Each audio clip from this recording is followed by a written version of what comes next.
from indigenous communities, the private sector, and governments. SETI also integrated sustainable development practices in the COVID-19 response. The pandemic is a daily reminder of the links between water, health, sanitation, food security, and nutrition. We ensured the continuity of our water management projects in the Plata Basin and worked with governments and partners in the design of an investment portfolio valued at $90 million. Additionally, the Energy and Climate Partnership of the Americas continued to share relevant best practices and responses to the pandemic on energy and air quality. These few examples indicate our collective impact. We cannot do this alone. It is now more urgent than ever to address the region's structural weaknesses, to recover from the health, economic, and social crises occasioned by the pandemic and prepare for future shocks. It is imperative that we work together as we risk losing recent development gains and seeing millions fall back into poverty.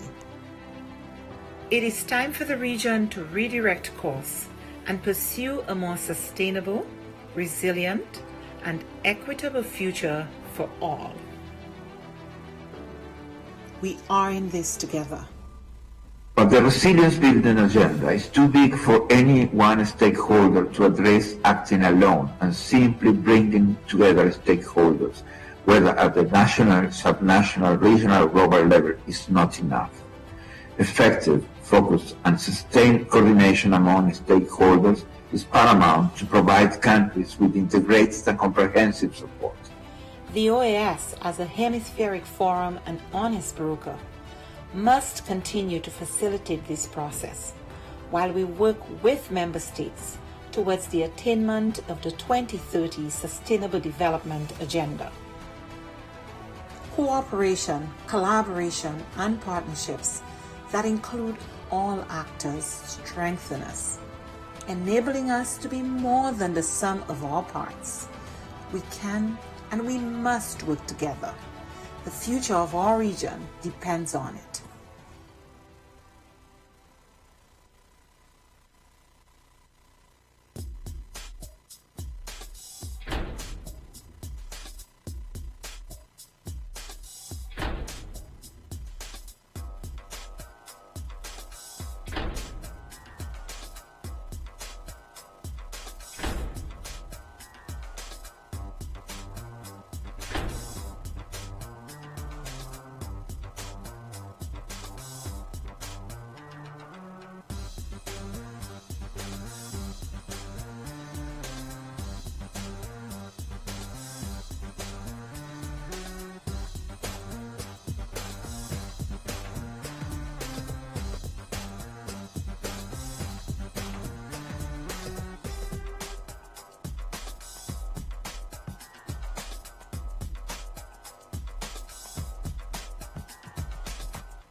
la CIM tiene una agenda enorme en el tema de democracia y de liderazgos.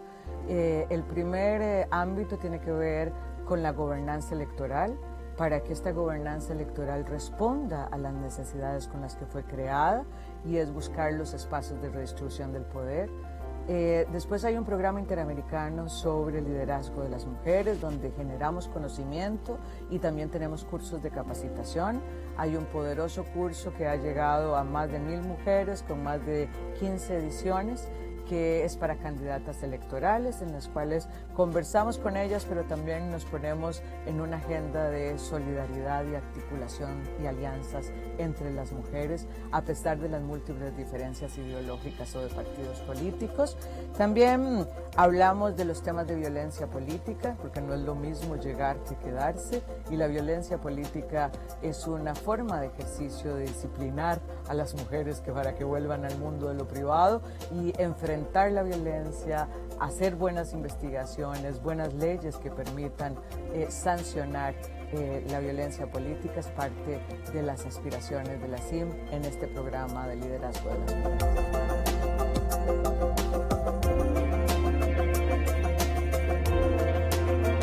La aspiración histórica de las mujeres es estar en el mundo de lo público, que nuestro trabajo sea remunerado y que tenga un reconocimiento. COVID ha puesto en evidencia una profundización de las brechas existentes para el logro de este objetivo.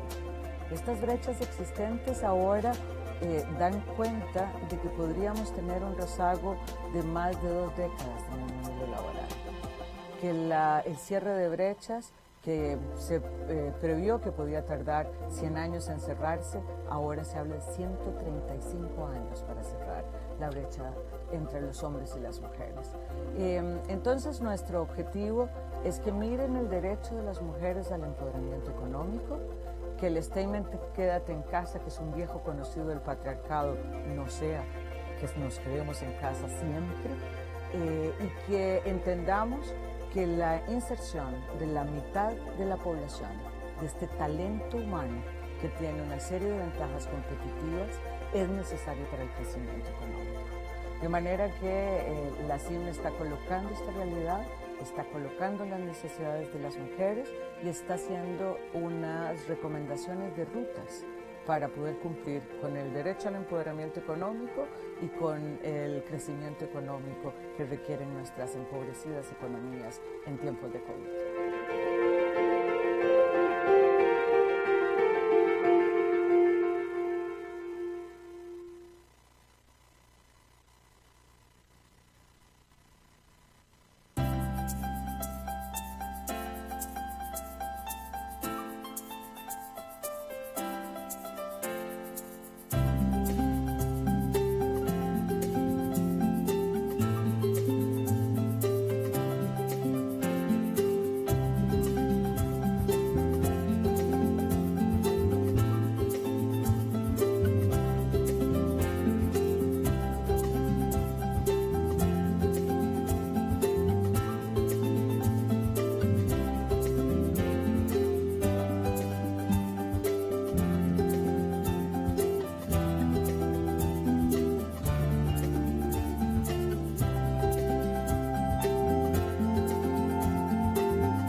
Esta organización es el guardián regional en defensa de la democracia, la libertad y los derechos humanos.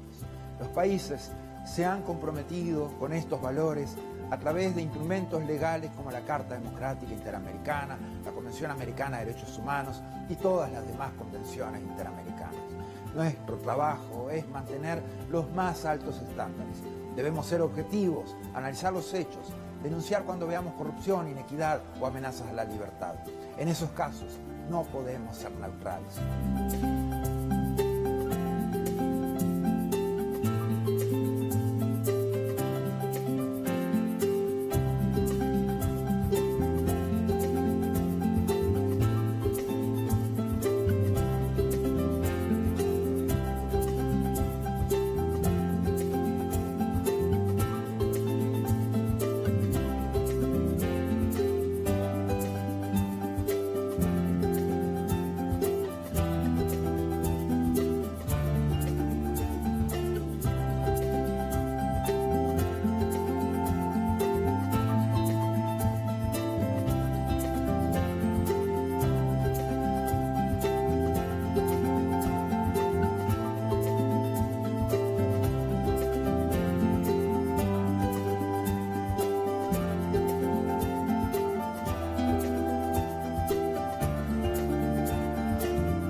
100 years since the inauguration of this building, the OAS headquarters, our institution still brings together the peoples of the Americas to address our responsibilities as a partnership of nations. As we look to the future, our work must also focus on the construction of a positive agenda that continues to favorably impact millions of lives every day.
The COVID-19 pandemic brought unprecedented challenges to all member states and the people we serve.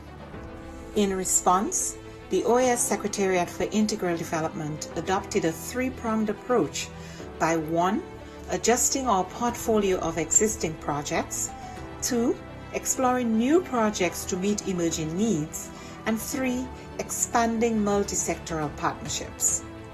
The results achieved in 2020 demonstrate the resilience of our member states and the commitment of the OAS SETI to work with member states and partners towards our common goals in the development of our region.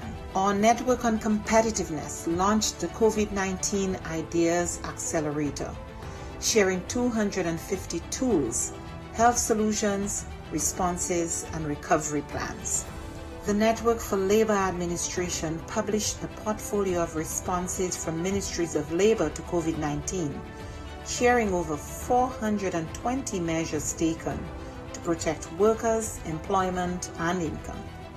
Likewise, the Inter-American Teacher Education Network series, Teaching STEM in Quarantine, provided 117,000 teachers with key tools to continue advancing STEM education during the pandemic. Through its network and platforms, the Inter-American Committee on Ports promoted international and national best practices, guidelines, protocols, and recommendations on COVID-19 safety measures and continuity of logistic operations. Initiatives such as the Education in Times of Change platform allowed us to meet urgent needs by offering timely tools on virtual education and a dedicated space for ministries to share strategies, actions, and solutions. Other programs such as the Row Fund stepped up, providing emergency grants to offset the challenges imposed on our students by the pandemic. SETI's partnerships are adding value to member states in the form of technical assistance, training, and access to tools and services. In partnership with leading private sector institutions, we offered micro, small, and medium enterprises access to online tools and training, increasing their visibility and participation in e-commerce, a key to their survival and growth in the pandemic and post-pandemic era. A new OAS SETI Facebook initiative provided 85,000 MSMEs across the region with capacity building opportunities and WhatsApp business tools to aid response, recovery, and resilience building. The Caribbean Small Business Development Centers program achieved real impact, supporting new businesses, expanding sales, and driving growth. A new network of Caribbean SPDCs will broaden the program's reach. The Inter-American Committee on Tourism, the C2, convened ministerial-level policy dialogue in an urgent response to the impact of the pandemic on the hard-hit tourism and hospitality sectors. Policymakers and experts discussed biosanitary protocols, travel and visa facilitation, among other critical areas for the sector's recovery. Partnering with the George Washington University and the U.S. Bureau of Indian Affairs, we went ahead with the scheduled first Indigenous Tourism Forum of the Americas, pivoting to a virtual format and convening over 240 participants from indigenous communities, the private sector, and governments. SETI also integrated sustainable development practices in the COVID-19 response. The pandemic is a daily reminder of the links between water, health, sanitation, food security, and nutrition. We ensured the continuity of our water management projects in the Plata Basin and worked with governments and partners in the design of an investment portfolio valued at $90 million. Additionally, the Energy and Climate Partnership of the Americas continued to share relevant best practices and responses to the pandemic on energy and air quality. These few examples indicate our collective impact. We cannot do this alone. It is now more urgent than ever to address the region's structural weaknesses, to recover from the health, economic, and social crises occasioned by the pandemic and prepare for future shocks. It is imperative that we work together as we risk losing recent development gains and seeing millions fall back into poverty. It is time for the region to redirect course and pursue a more sustainable, resilient, and equitable future for all. We are in this together.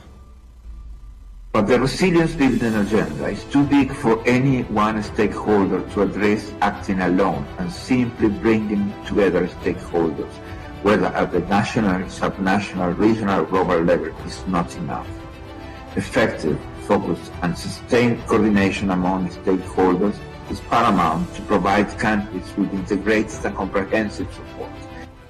The OAS, as a hemispheric forum and honest broker, must continue to facilitate this process while we work with member states towards the attainment of the 2030 Sustainable Development Agenda. Cooperation, collaboration, and partnerships that include all actors strengthen us, enabling us to be more than the sum of our parts. We can and we must work together. The future of our region depends on it.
Bueno, la CIM tiene una agenda enorme en el tema de democracia y de liderazgos.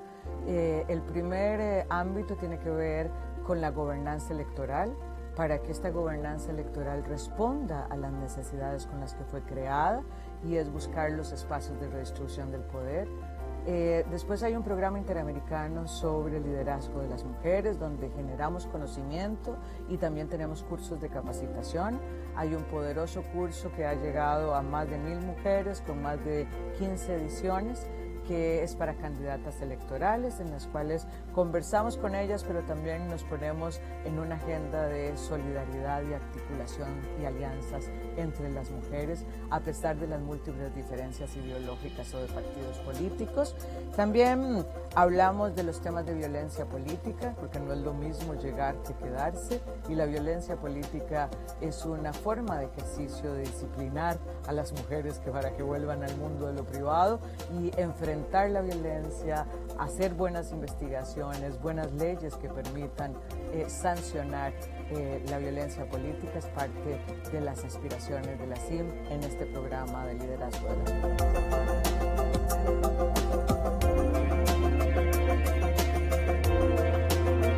La aspiración histórica de las mujeres es estar en el mundo del público, que nuestro trabajo sea remunerado y que tenga un reconocimiento.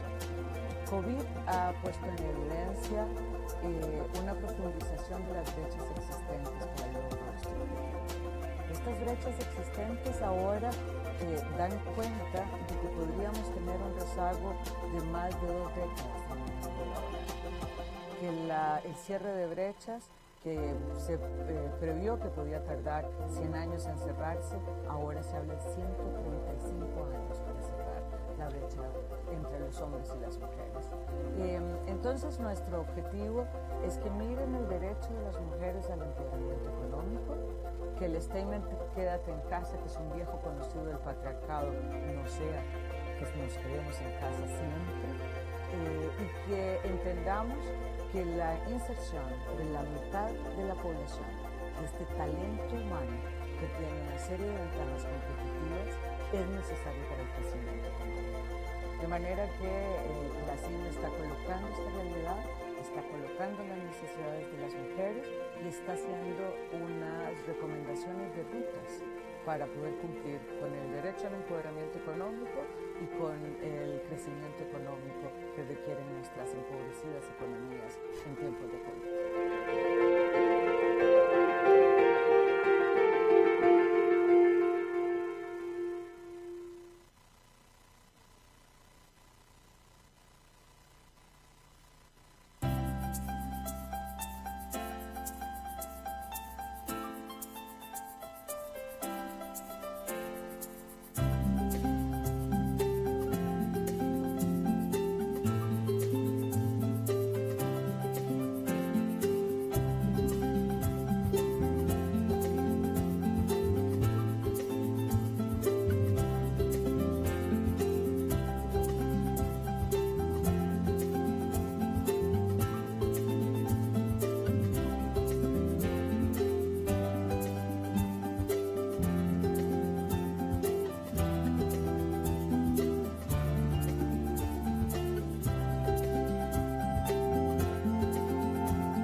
than 100 years since the inauguration of this building, the OAS headquarters, our institution still brings together the peoples of the Americas to address our responsibilities as a partnership of nations. As we look to the future, our work must also focus on the construction of a positive agenda that continues to favorably impact millions of lives every day.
The COVID-19 pandemic brought unprecedented challenges to our member states and the people we serve. In response, the OAS Secretariat for Integral Development adopted a three-pronged approach by 1. Adjusting our portfolio of existing projects, 2. Exploring new projects to meet emerging needs, and 3. Expanding multi-sectoral partnerships. The results achieved in 2020 demonstrate the resilience of our member states and the commitment of the OAS SETI to work with member states and partners towards our common goals in the development of our region. Our Network on Competitiveness launched the COVID-19 Ideas Accelerator, sharing 250 tools, health solutions, responses, and recovery plans. The Network for Labor Administration published a portfolio of responses from ministries of labor to COVID-19, sharing over 420 measures taken to protect workers, employment, and income. Likewise, The Inter-American Teacher Education Network series, Teaching STEM in Quarantine, provided 117,000 teachers with key tools to continue advancing STEM education during the pandemic. Through its network and platforms, the Inter-American Committee on Ports promoted international and national best practices, guidelines, protocols, and recommendations on COVID-19 safety measures and continuity of logistic operations. Initiatives such as the Education in Times of Change platform allowed us to meet urgent needs by offering timely tools on virtual education and a dedicated space for ministries to share strategies, actions, and solutions. Other programs such as the Row Fund stepped up, providing emergency grants to offset the challenges imposed on our students by the pandemic. SETI's partnerships are adding value to member states in the form of technical assistance, training, and access to tools and services.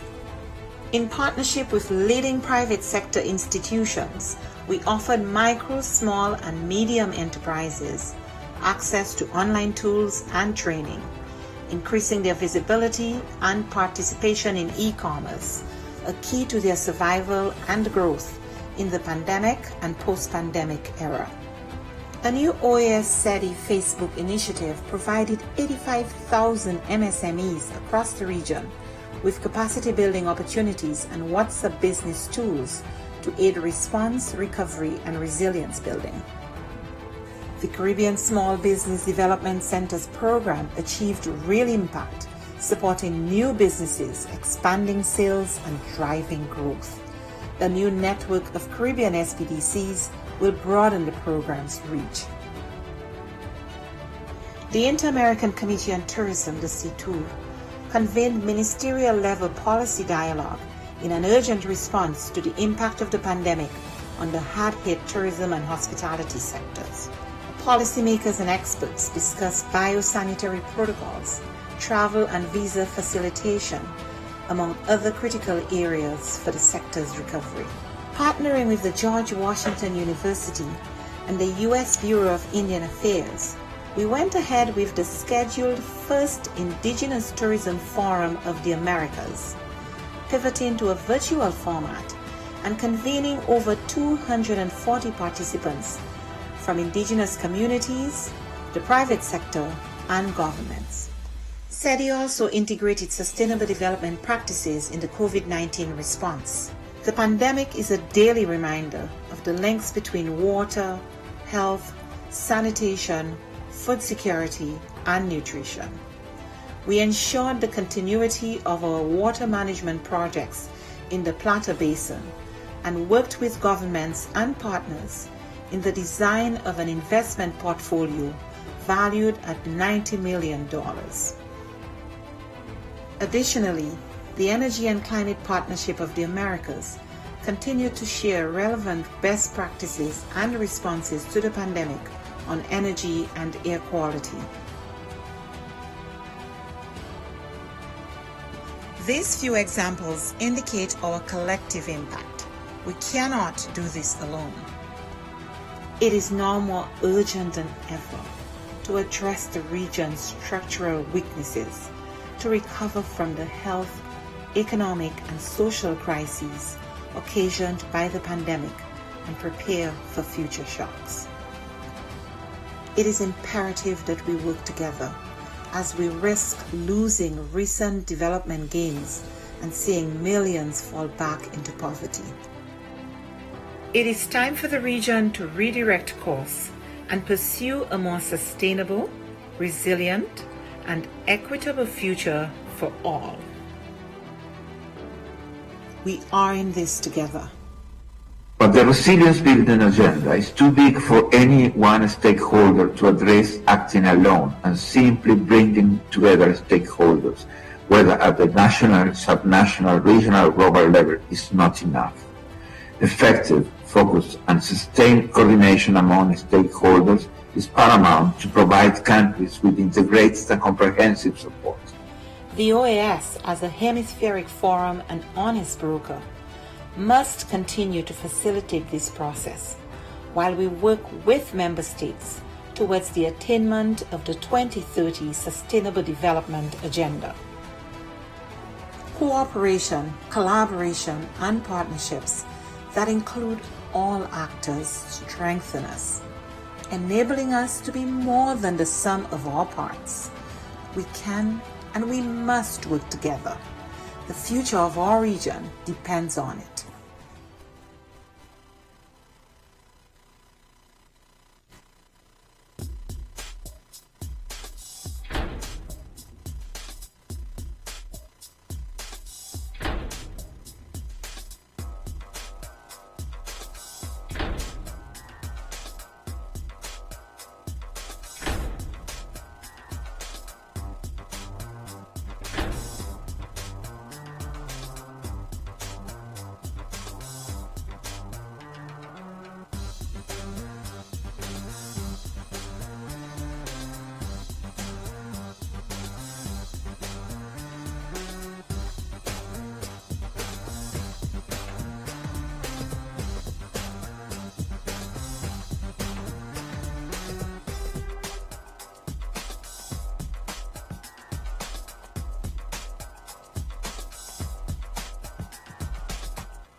Bueno, la CIM tiene una agenda enorme en el tema de democracia y de liderazgos.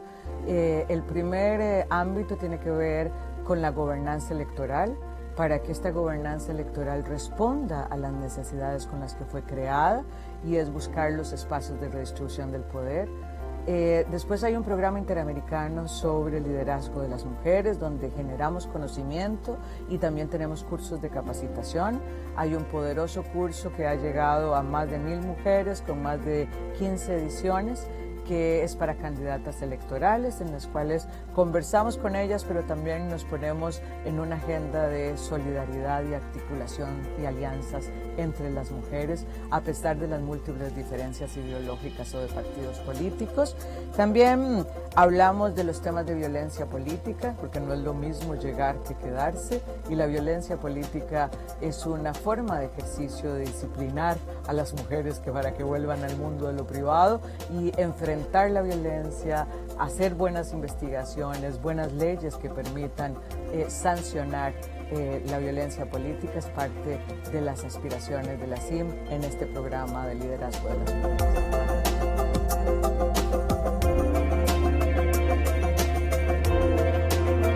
La aspiración histórica de las mujeres es estar en el mundo de lo público, que nuestro trabajo sea remunerado y que tenga un reconocimiento. COVID ha puesto en evidencia una profundización de las brechas existentes para el logro de este objetivo.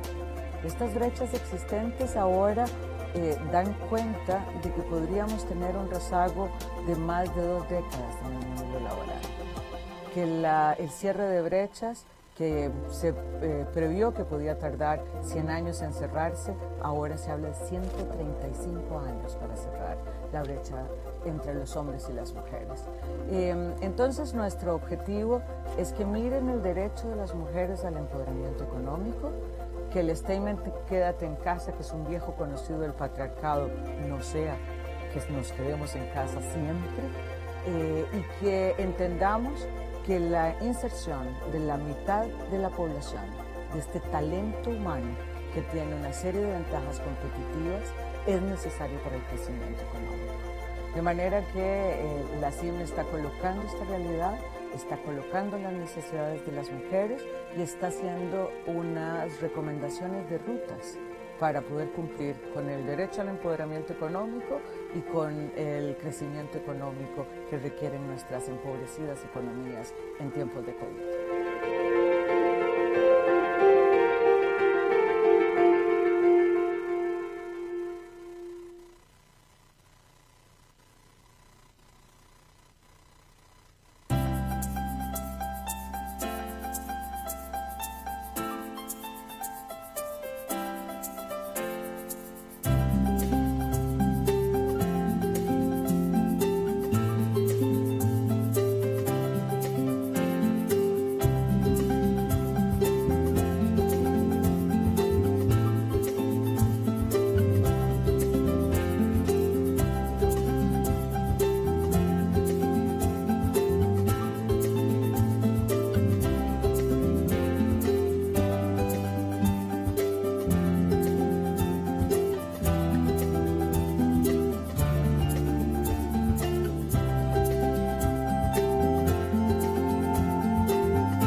Hoy, esta organización es el guardián regional en defensa de la democracia, la libertad y los derechos humanos.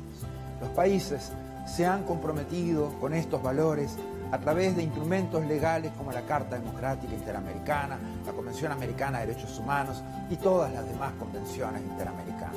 Nuestro trabajo es mantener los más altos estándares.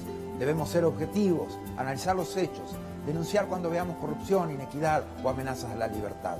En esos casos,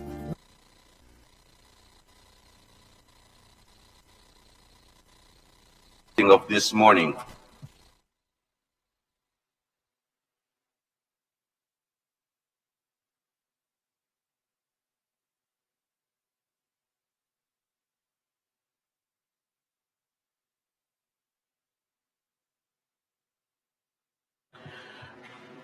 Madam Chair, with your permission, we will now proceed to confirm quorum. Good morning, everyone. We are now concluding the phase of testing audio and video for those delegations connected outside of headquarters. The delegations present here in the room and those who have conducted the test this morning are the following.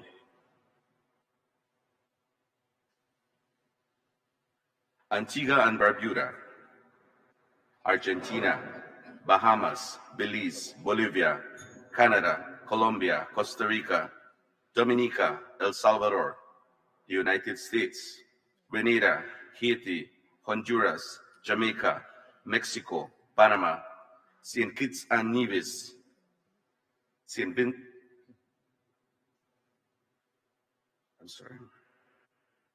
Kitts and Nevis, Paraguay, St. Vincent and the Grenadines, St. Lucia, Suriname, Uruguay, and Venezuela.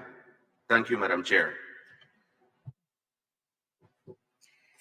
Thank you, Assistant Secretary General. Good morning, distinguished colleagues. I am pleased to declare open this regular meeting of the Permanent Council, convened to consider the items contained in the order of business document CPOD 2396/22, which I hereby submit for the consideration of this Council. There being no observations, we will proceed to adopt it without amendment. Adopted. Before addressing the items on the order of business, I would like to express our deepest condolences to the people and the government of the United Kingdom of Great Britain and Northern Ireland, and to member states and permanent observers of this organization that are realms and that are part of the Commonwealth of Nations on the passing of Her Majesty Queen Elizabeth II. She leaves a legacy of dedicated and admirable public service, which will be remembered by those who witnessed her constancy and grace during her reign of 70 years. I invite you to join me in observing a moment of silence in memory of Her Majesty Queen Elizabeth II.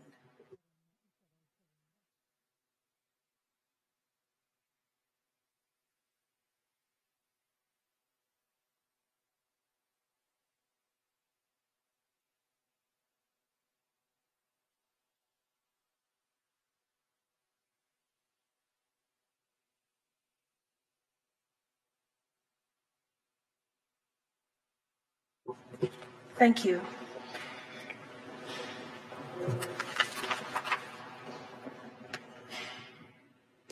Now we wish His Majesty King Charles III a successful reign. Our thoughts and prayers are with our brothers and sisters in the Dominican Republic and Puerto Rico as they deal with the devastation caused by Hurricane Fiona. This latest destruction is compelling evidence of the increasingly disastrous impact of climate change.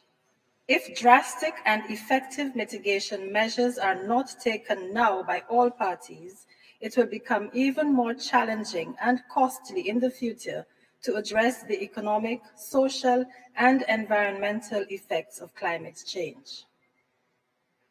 In other matters, allow me, on behalf of the Permanent Council, to congratulate the governments and people of Costa Rica, El Salvador, Guatemala, Honduras, and Nicaragua, who celebrated their National Day last Thursday, September 15th. To extend congratulations to the governments and people of Mexico, Chile, and St. Kitts and Nevis, who also celebrated their national holidays on September 16th, 18th, and 19th, respectively, as well as to the government and people of Belize, who today, September 21st, are celebrating their Independence Day. Dear colleagues, we have a lengthy agenda today, so as stated in our order of business, we are scheduled to take a break at 1 p.m. to return at 2:30 p.m. Nevertheless, I respectfully request our distinguished panelists and representatives of delegations to adhere to the time limits provided in the Rules of Procedure of the Permanent Council. Your cooperation is greatly appreciated. The next item on the agenda is the presentation of the final report of the OAS Electoral Observation Mission deployed for the general elections, which were held in St. Lucia on July 26, 2021, pursuant to the request from the Secretary General in document CP in 9467/22. This was the third occasion on which the OAS observed an electoral process in St. Lucia. The mission was headed by the OAS Secretary of Access to Rights and Equity, Ms. Mary Carmen Plata. A Panamanian national, Secretary Plata has extensive experience in developing initiatives focused on the analysis and promotion of international public law and human rights. Secretary Plata will present a summary of the final report that has been distributed to all delegations as document CP-Doc 5808/22. Secretary Plata, the floor is yours. Thank you, Chair. Ambassador Luann Gilchrist, Chair of the Permanent Council, Ambassador Elizabeth Darius Clark, Permanent Representative of St. Lucia to the OAS, Ambassador Nestor Mendez, OAS Assistant Secretary General, representatives of the OAS member states and permanent observers. The OAS mission for the July 26, 2021 general elections in St. Lucia was honored to be invited to observe the conduct of the 2021 process, and congratulates the citizens on their strong civic commitment, which was amply displayed during the advanced poll on July 23rd and on election day itself. The mission comprised 13 experts and observers from 11 countries, one of whom worked remotely. Members observed both the advanced poll on July 23rd, which allowed the security services, election officials, and persons in hospitals and care facilities to cast their votes early. On election day, the mission was present in all of St. Lucia's 17 constituencies and observed the process from the opening of the polling stations to the tallying and transmission of preliminary results. On both days, the mission found that the process was conducted in a well-organized and generally peaceful manner, and that election officials were meticulous and knowledgeable about the procedures to be followed. While there were some minor issues on both days, including with the technology used to enhance the process, this did not affect the taking of the poll. OAS observers reported that the polling stations at which they were present closed on time and that the closing procedures they witnessed were carried out as required. Preliminary election results were available shortly after midnight and indicated that the St. Lucia Labor Party won 13 out of the 17 seats in the House Assembly, with 2 seats going to the United Workers' Party and 2 seats to independent candidates. The mission was pleased to note the timely acceptance of those results, as well as the peaceful transfer of power to the new administration. The mission commends the efforts of St. Lucia's authorities to deliver the July 2021 general elections despite the challenges of the COVID-19 pandemic. OAS missions are deployed to support efforts by member states to improve their electoral systems. Please therefore allow me, in the meantime that remains, to briefly mention a few of the mission's findings and recommendations. The mission's complete report has been distributed and can be found on the webpage of the OAS Department of Electoral Cooperation and Observation. On electoral technology, the 2021 general elections benefited from an innovative technology solutions that enhanced the voter identification process and significantly accelerated the transmission of results at the end of election day. However, connectivity issues during the advance poll and on election day, as well as incidents on election night, suggested a lack of comprehensive testing of the system. It will be important to address these weaknesses in future electoral processes. The mission therefore recommends ensuring that the voter verification system, the planned result page, and the technological ecosystem to be used in both instances are subjected to extensive testing prior to election day in order to detect and diagnose performance issues, as well as guarantee ongoing and stable connectivity. The mission also recommends strengthening the bandwidth capacity and elasticity of the results publication website for this purpose. On electoral registries, Section 17 of the Elections Act makes provisions for continuous registration with the 1979 Register of Electors being the base list to which new applicants have been added. According to the information provided to the mission, the voters list used in the 2021 elections contained 174,270 names, a number that is considerably high in relation to the estimated population of St. Lucia of 184,000. The mission noted that, although the law mandates a periodic update of the register, no effective procedure has been established to achieve this. Neither are there well-defined mechanisms in place to identify and remove the names of persons who have died or who have been absent from St. Lucia for a continuous period of 5 or more years. The mission therefore recommends amending the Elections Act to provide for a conduct of a full house-to-house enumeration exercise to replace the voters list in existence and therefore allow for periodic re-verification of the list, amending electors' registration regulations and deceased elector confirmation procedures to ensure their identification and removal from the list, and establishing collaboration and data sharing between the offices of the Chief Elections Officer and the Civil Register, and with other institutions that collect official information on persons who have migrated in order to better coordinate the receipt of information required to update the voters list. On electoral boundaries, Schedule 2 of the St. Lucia Constitution requires that as far as practicable, all constituencies should contain as near as possible to equal number of inhabitants. Section 58 of the Constitution also mandates that the Boundaries Commission must review the number and boundaries of the constituencies and submit a report to the Governor General at intervals of not less than 3 nor more than 7 years. The constituency boundaries of St. Lucia were last effectively redrawn in 2001.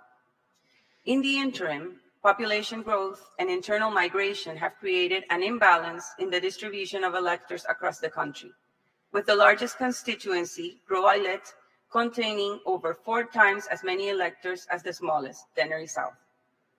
The mission welcomed the advice of St. Lucia's authorities this month that constituencies' boundaries are rescheduled to be redrawn in 2023, following completion of the 2022 national census. The mission recommends redrawing and approving the new constituency boundaries at the earliest opportunity to allow all related electoral actions, including voter registration, to be completed in a timely manner and well in advance of the next general elections. Finally, the mission wishes to thank the government of St. Lucia, the Electoral Commission and the Electoral Department, the Ministry of External Affairs, the stakeholders with whom it met, and all citizens for their willingness to share their perspectives on the different aspects of the electoral process. These discussions contributed immensely to the successful completion of the mission's work. We also welcome the constructive and fruitful exchanges with the Permanent Mission of St. Lucia as we prepared for today's presentation. We look forward to our continued dialogue. Finally, the OAS mission is grateful to the governments of the Dominican Republic, France, Korea, Italy, Netherlands, Peru, and the United States for their financial contributions, which made this mission possible.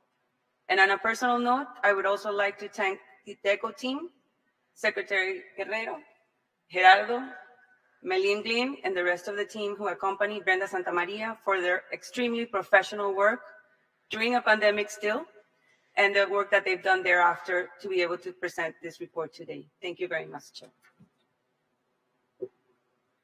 On behalf of the Permanent Council, I wish to thank Secretary Plata for delivering her report as Chief of the Electoral Observation Mission in St. Lucia. I now offer the floor to the Ambassador of St. Lucia. You have the floor, please. Thank you, Madam Chair. Good morning, colleagues. On behalf of the government of St. Lucia, my delegation expresses its appreciation to the OAS, particularly the Department of Electoral Cooperation and Observation, for dispatching an electoral observation mission to St. Lucia on July 26, 2021. The EOM, which was led by Ms. Mary Kamen-Platter, Secretary for Access to Rights and Equity of the OAS General Secretariat, concluded that the electoral process in St. Lucia was well organized and efficient. Chair, on Monday, 26 July 2021, St. Lucians went to the polls for the island's 11th general elections since independence on 22nd February 1979. Save for the challenge following the 2011 general elections, all election results have been accepted by the parties and the electorate. The foregoing is to indicate that St. Lucia has established a reputation for free and fair elections. The conduct of the 2021 general election was even more remarkable, considering that we were in the throes of a pandemic. To this end, the Electoral Department engaged the main political parties and conducted several mock polls prior to the actual event. These prepared voters for, among other things, longer voting times to ensure the safety of workers and voters alike. We note the mission's comment at page 5 that the use of masks and social distancing remained limited during campaign activities. The fact is that St. Lucia had the lowest vaccination rate within the Caribbean, and its opposition to COVID protocols was most intense. Consequently, what took place during that period cited in the report was not an election phenomenon, but instead reflective of the norm. We note the observation on page 6 that referencing disabled, elderly, as well as women with young children to be made to wait in line. The fact remains that the country's protocol is to prioritize such voters and to ensure that they are accommodated in every instance. Any contrary observation is noted for action. We consider the comments at pages 9 and 10 as construed could be misleading, and I quote, "The mission notes that agents participating in the close of poll procedures and the counting of the ballots were not issued a copy of the statement, which is not required by the current legislation," end of quote. Madam Chair, the law allows for the objection by the agents of any vote they deemed as being incorrectly tabulated. It also allows for the ballot number of that disputed ballot to be written by all present and a formal complaint which has to be signed by the presiding officer for transmission to the returning officer. Indeed, the statement of poll, though not signed by the agent, is signed by the presiding officer only upon concurrence by the agents or with the applicable objection noted. We note at page 12 the mission's recommendation for the training of poll clerks and assistant poll clerks. Unfortunately, nowhere in the report did the mission indicate what deficiency was hoped to be cured. We readily concede that training is an important ingredient in the menu for any election and welcome any idea which could better prepare our poll workers. Worthy of note, however, is that the majority of poll workers have had at least one previous general elections experience. Electoral boundaries remain a vexing issue, and sadly, the mission's report leaves one, unintentionally perhaps, with the impression that boundaries have simply been left unattended. The reality, however, is a legal challenge to the last comprehensive review remains live and consequently untouchable. That apart, and as pointed out in the report, a national census, a precursor to any redrawn boundaries, is underway and should be completed by year end. The Boundaries Commission is already on record as declaring Once that exercise is completed, the Commission would move with dispatch to meet the constitutional requirements. There is some criticism on page 16 that some advanced poll electors' names are not on the advanced poll list. That is because these individuals were previously registered as private individuals and thereafter joined the service. These individuals are not obliged to advise the electoral department about that change of status, and many decide, never mind the advance poll, to instead cast their votes on election day.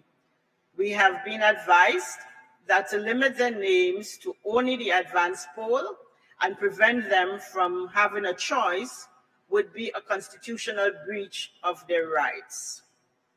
We are unable to comprehend the reason for some of the proposed amendments to sections 7 and 8 of the Elections Act, as there is an inherent suggestion that persons may be registered absent of documentation pertinent to their age and proof of citizenship.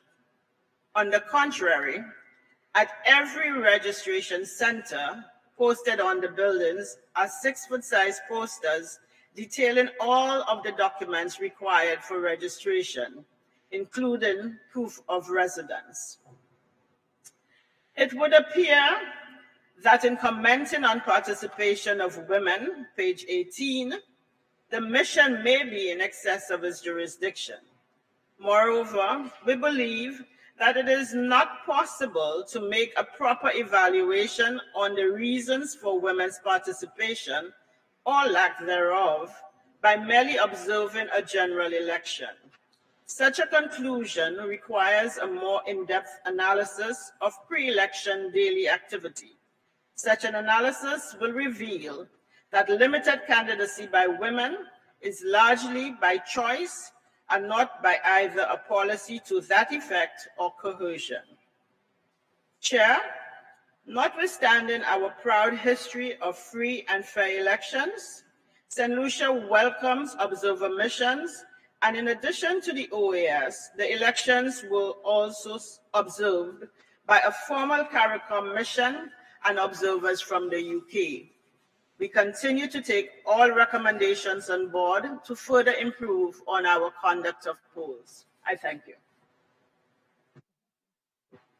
Thank you, St. Lucia. I now offer the floor to delegations that wish to comment on this agenda item. I see no requests for the floor. I once again offer the floor to the Chief, beg your pardon. Panama, you're recognized. Thank you. Gracias, señora presidenta. Thank you, Madam Chair. Deputy Secretary General, Permanent Representative of St. Lucia, and the head of mission, Maricarmen Plata, for electoral monitoring.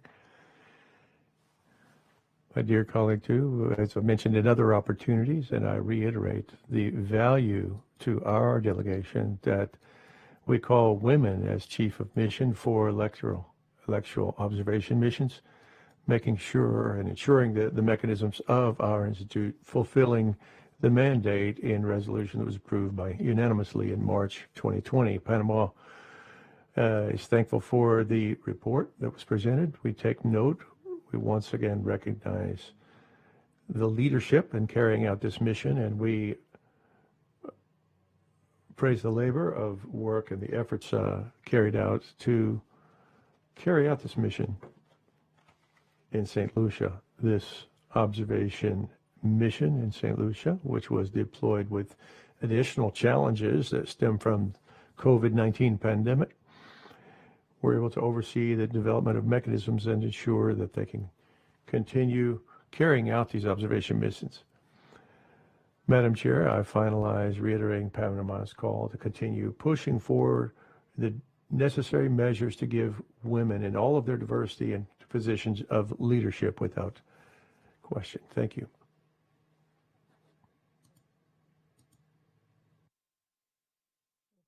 to Secretary Mary Carmen Plata for any concluding remarks which she might have. Thank you, Chair. And again, I wish to extend our gratitude to the Mission of St. Lucia, to Ambassador Darius Clark for comments, and again to everybody for their attention today. Thank you very much. Thank you for your comments. If there are no further comments, the Chair suggests that the Permanent Council take note of the presentation of the final report of the OAS Electoral Observation Mission deployed for the general elections held in St. Lucia on July 26, 2021, contained in document CP-Doc 5808/22. Congratulate the government and people of St. Lucia on the aforementioned elections and thank the Chief of Mission and the members of her team for their work during this electoral observation mission. If there is no objection, it is so agreed. The next item on the agenda is the presentation of the final report of the OAS Electoral Observation Mission deployed for the legislative and municipal elections, which were held in El Salvador on February 28, 2021, pursuant to the request from the Secretary General in document CP-Inf 9467/22. This was the 16th occasion on which the OAS observed an electoral process in El Salvador. On this occasion, the Secretary General appointed former governor of the Argentinian province of Buenos Aires, Maria Eugenia Vidal, as Chief of Mission. Ms. Vidal is currently a representative at the Argentinian National Congress. Previously, she served as Minister of Social Development and Vice Governor of the City of Buenos Aires. Congresswoman Vidal, the floor is yours.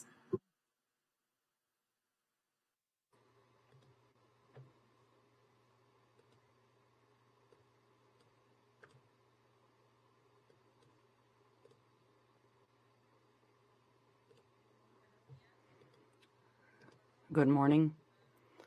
It is an honor to present the report of the Electoral Observation Mission deployed for the legislative elections in El Salvador to this Permanent Council.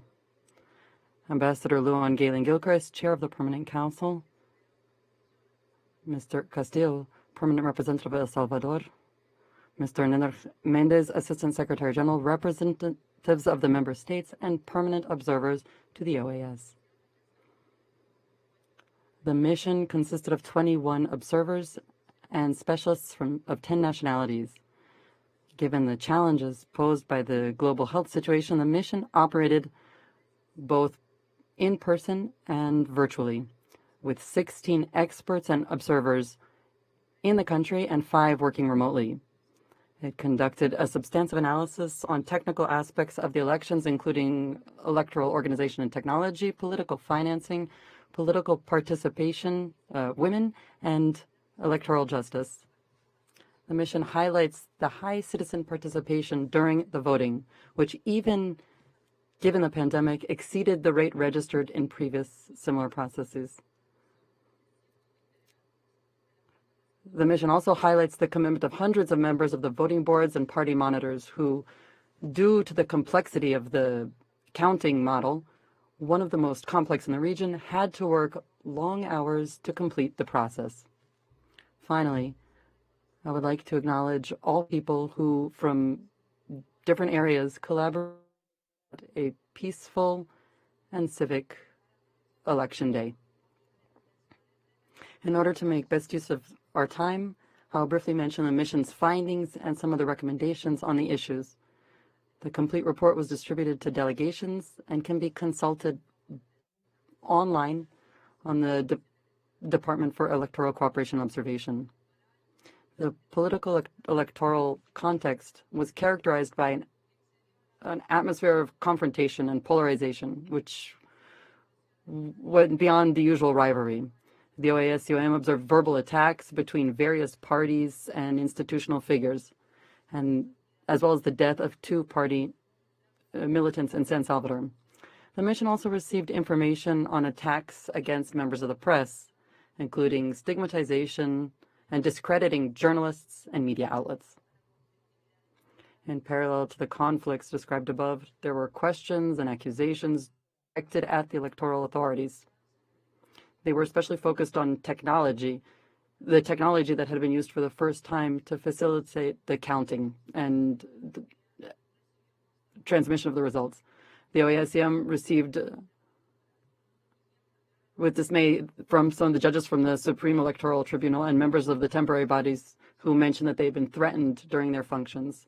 The mission considers it particularly serious that there were instances of sieges and detentions of electoral personnel.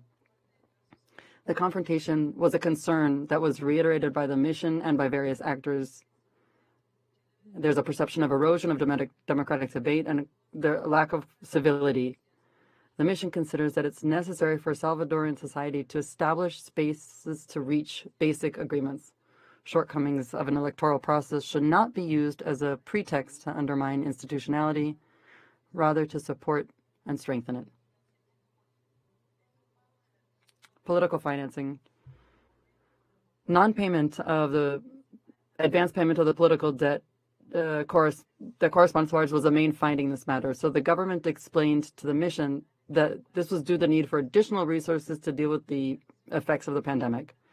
The mission does understand the fiscal pressures that many of the countries in the world are facing, but it considers important to comply with the constitutional obligations that exist precisely to guarantee a minimum of fairness in the political in politics.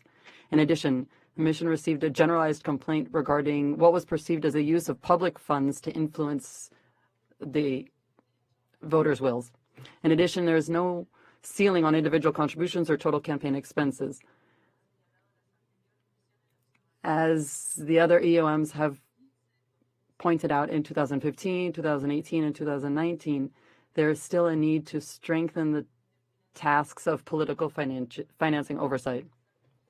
In order to strengthen the fairness and the transparency of the elections, the mission recommends introducing a system of income or individual contribution ceilings, as well as campaign expenditure ceilings per party and per candidate. Implement processes for control and auditing income and expenditures for all political actors in the running. These should be homogeneous and standardized processes according to international norms. And to work on drafting a catalog of sanctions that are gradual and proportional. These should consider recidivism as an aggravating factor. For women's political participation, the results indicate that women continue to be significantly underrepresented in political decision-making spaces.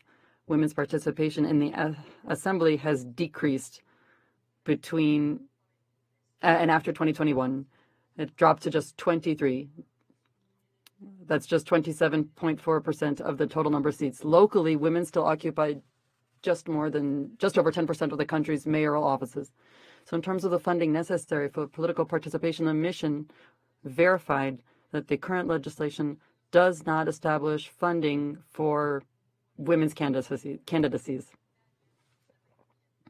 In terms of achieving parity and democracy, we recommend adopting measures so that the quota can be based on proprietary candidacy considered to be given to include greater gender criterion for party lists, incorporating position mandate for given positions, establish the possibility of implementing quotas for single member positions locally, setting aside a percentage of public funding to promote women's participation in parties and to ensure greater visibility of women's activities.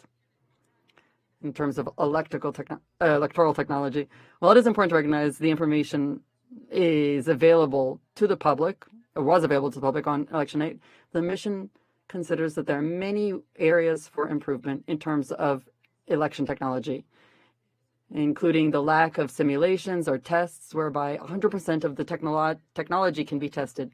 There's insufficient documentation to address the system for the transmission of preliminary electoral results.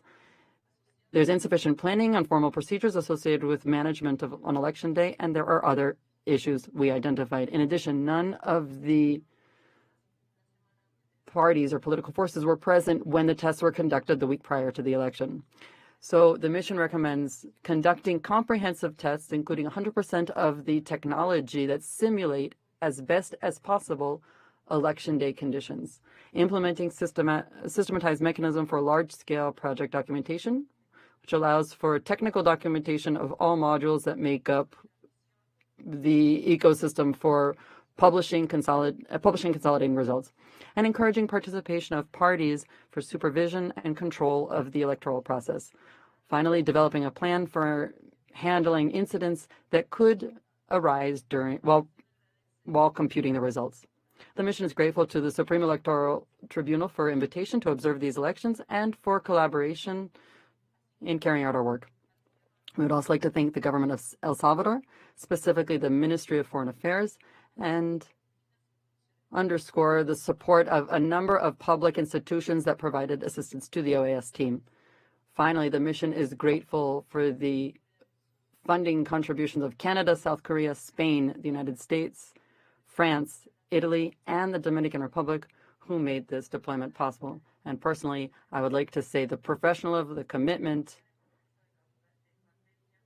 especially during this pandemic, and to the entire team, specifically Mr. Guerrero. Thank you very much. A report as Chief of the Electoral Observation Mission in El Salvador. I now offer the floor to delegations that wish to comment on this agenda item.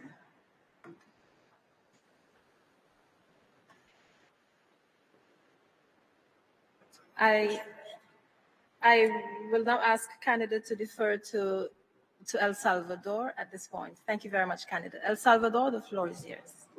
Muchas gracias, señora presidenta, por la inclusión del tema en el orden.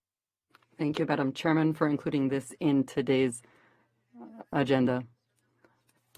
Thank you very much to Congresswoman Vidal for such a wonderful report for the elections held in 2021. And thank you for the final report, the mission's final report. I would like to introduce Mr. Guillermo Hueman Carpio, who is the head of the Supreme Electoral Tribunal of El Salvador, and he is with us remotely.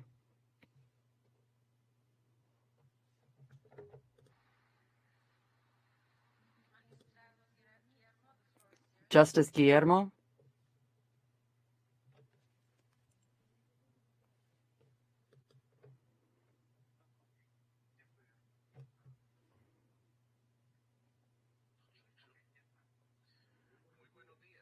Good morning.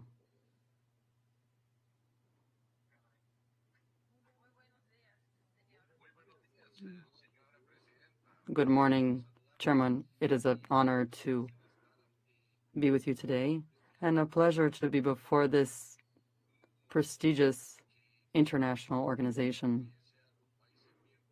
We member countries are proud to participate and take part in this democratic organization and to offer our democratic support to all the countries in Latin America. The Organization of American States is an example of organization, and I am honored to be here taking part and to be talking to her. Welcome to the Ambassador of El Salvador. I just want to take a few minutes to respond to the report presented by Ms. Maria Eugenia Vidal, given the electoral process.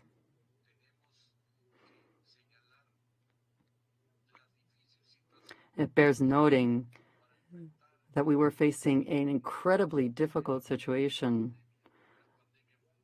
Having elections during a worldwide pandemic was quite a challenge, as it was in the many countries where elections were held. Nevertheless, there was still high levels of participation, high voting participation, and all elections have a pre, during, and post. The pre-situation, prior to elections was quite difficult, challenging. We tried to have transparent, safe, and reliable elections. Fortunately, in the preliminary report that the mission submitted, you can see the great effort and hard work for this organization and for the agency in a very polarized setting. But it was even harder for us at the Supreme Electoral Tribunal. It wasn't just the EOM, but other observer missions like Europe also noticed fraud. They found that the tribunal was impartial, and our focus was having authentic, reliable, trustworthy, and fair elections. Thank you to everyone, and thank you to the help from organizations like the OAS. Thanks to your support, we've been able to push forward in light of a very complex elections situation. We have a commitment to, within 24 hours, as you can see in the preliminary report, in fewer than 24 hours, we had 84% of the votes counted, and we were able to publish the results.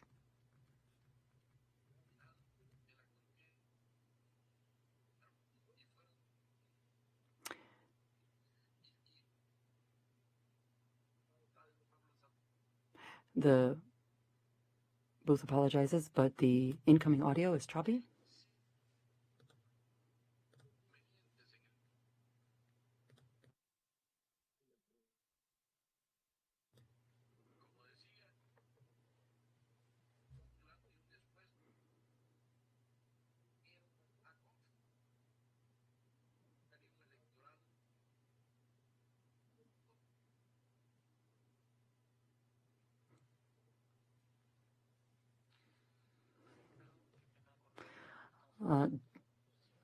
Justice, unfortunately, we can't hear you.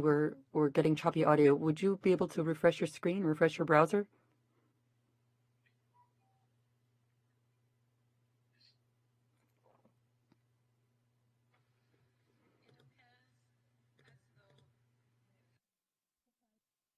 Is experiencing some instability with his internet.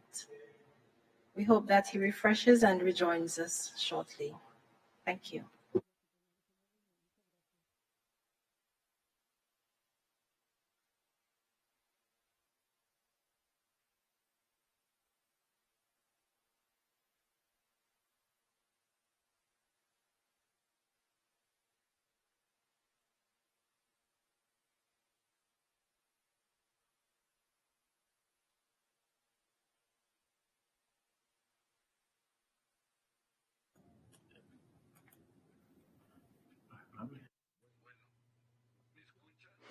Can you hear me? Yes. Yes. Hello?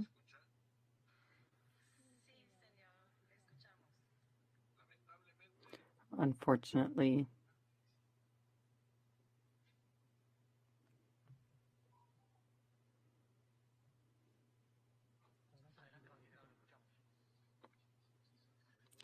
Magistrate, the floor is yours.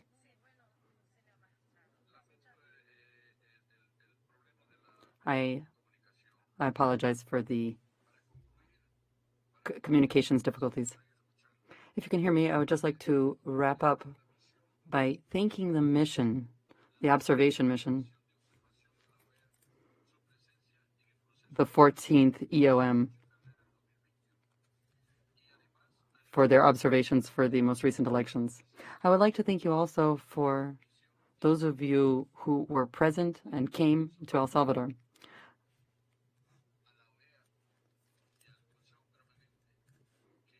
I would like to OAS and the Permanent Council to help us in 2024.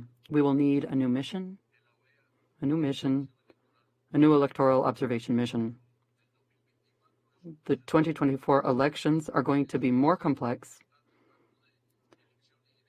These are going to be general elections.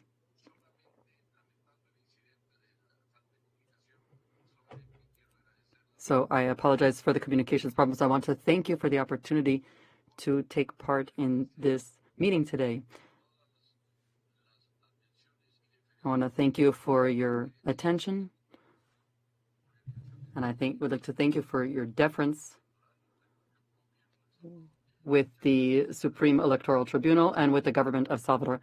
Thank you to the delegates, and thank you to the Ambassador Chair.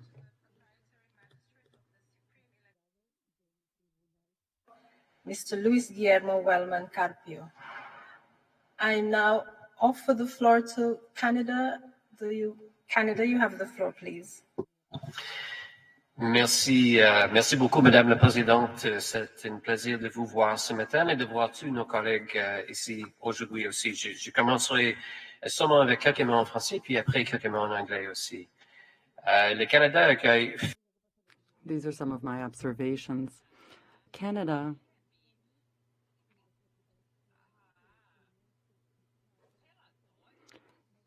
has received this electoral observation mission report,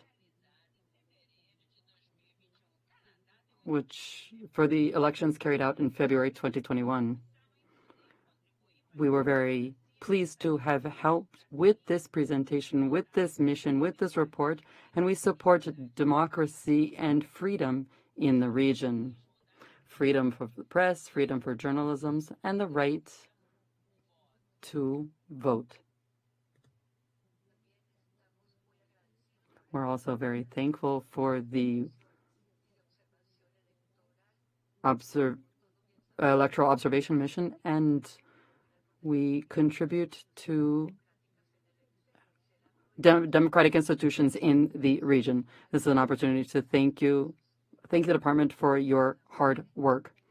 As mentioned, with this mission and with St. Lucia, congratulations for carrying out elections during a pandemic. We recognize the important and hard work that you have carried out. We know that it is quite difficult to do so.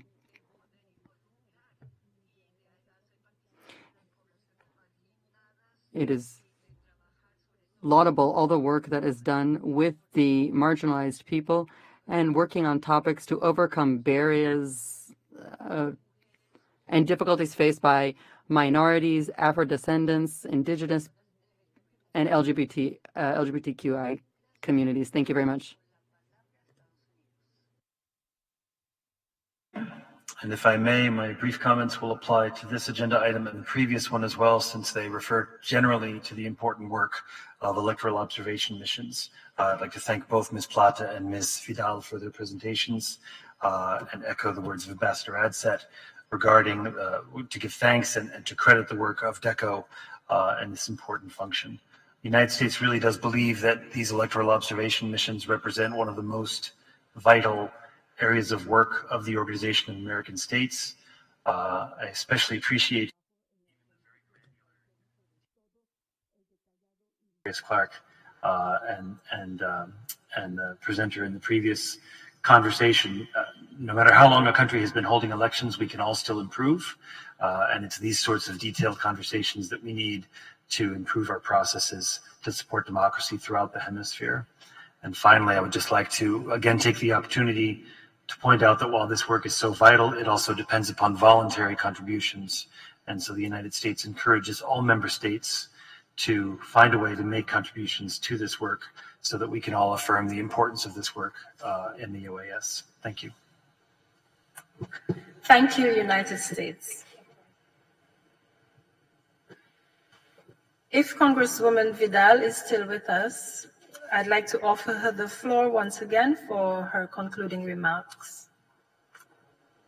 Fernando, could you please indicate whether she's with us? Yes, she is. Congresswoman, the floor is yours, please.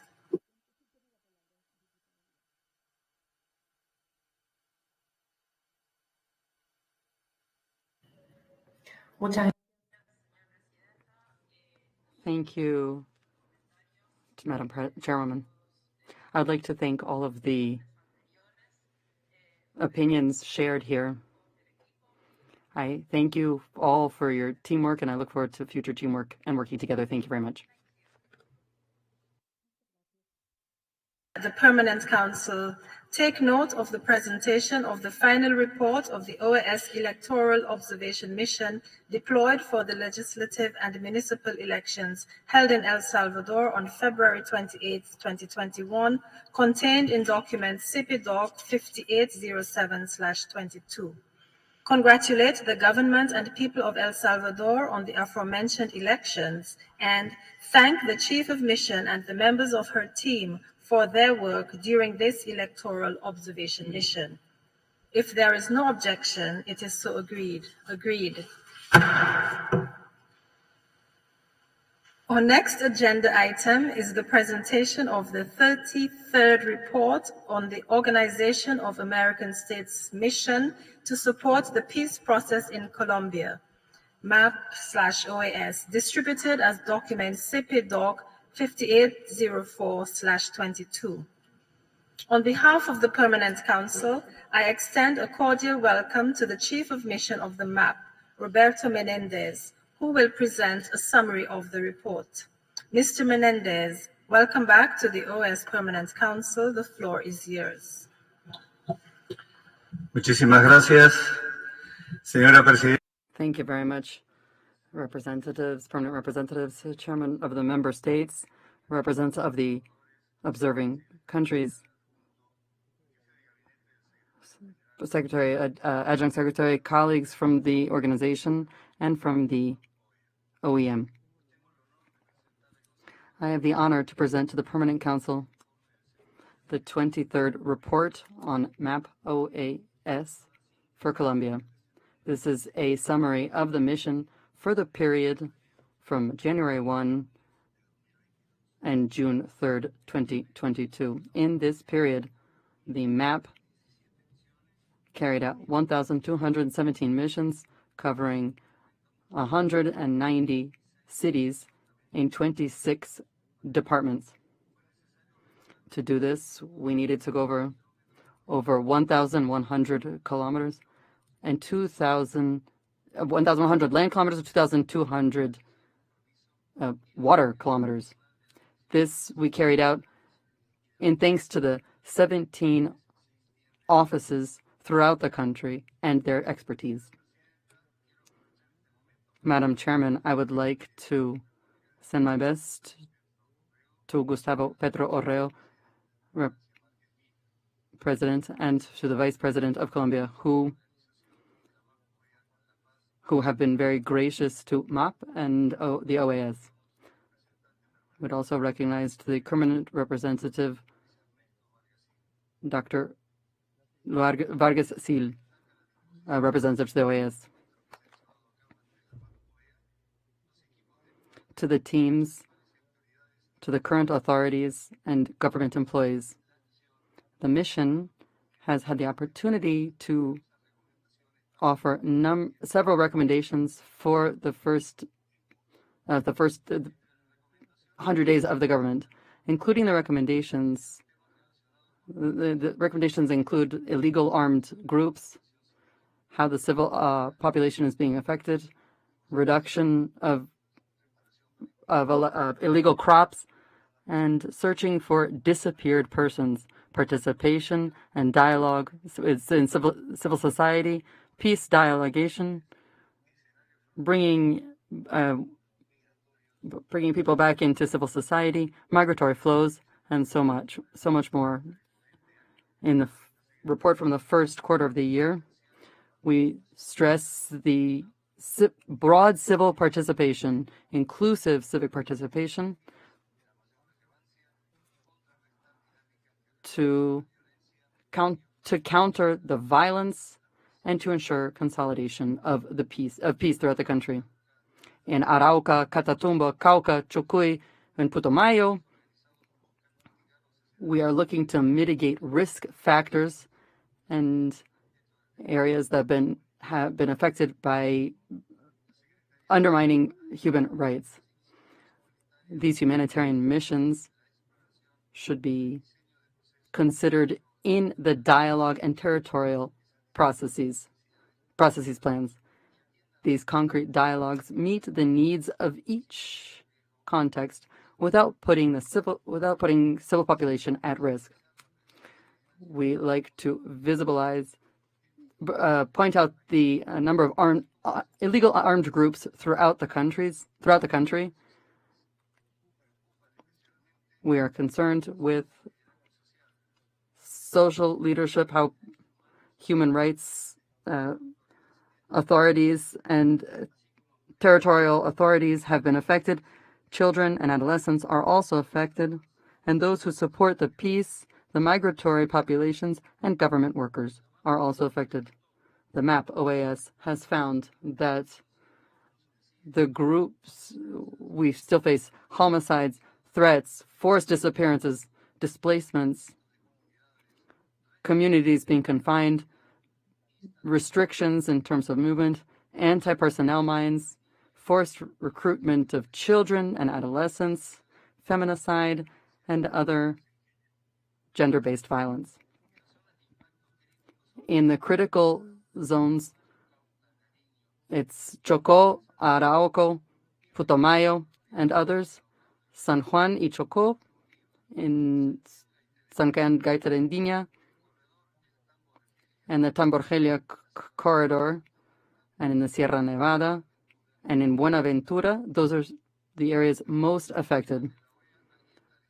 The OAS General Secretariat urges the country to continue in public works, the national plan to formalize property rights and rural property plan. All of these are different policies that ensure access to land for those who don't have any land, who are rural workers, and who, in together with the development plans, will ensure structural transformation of the rural areas.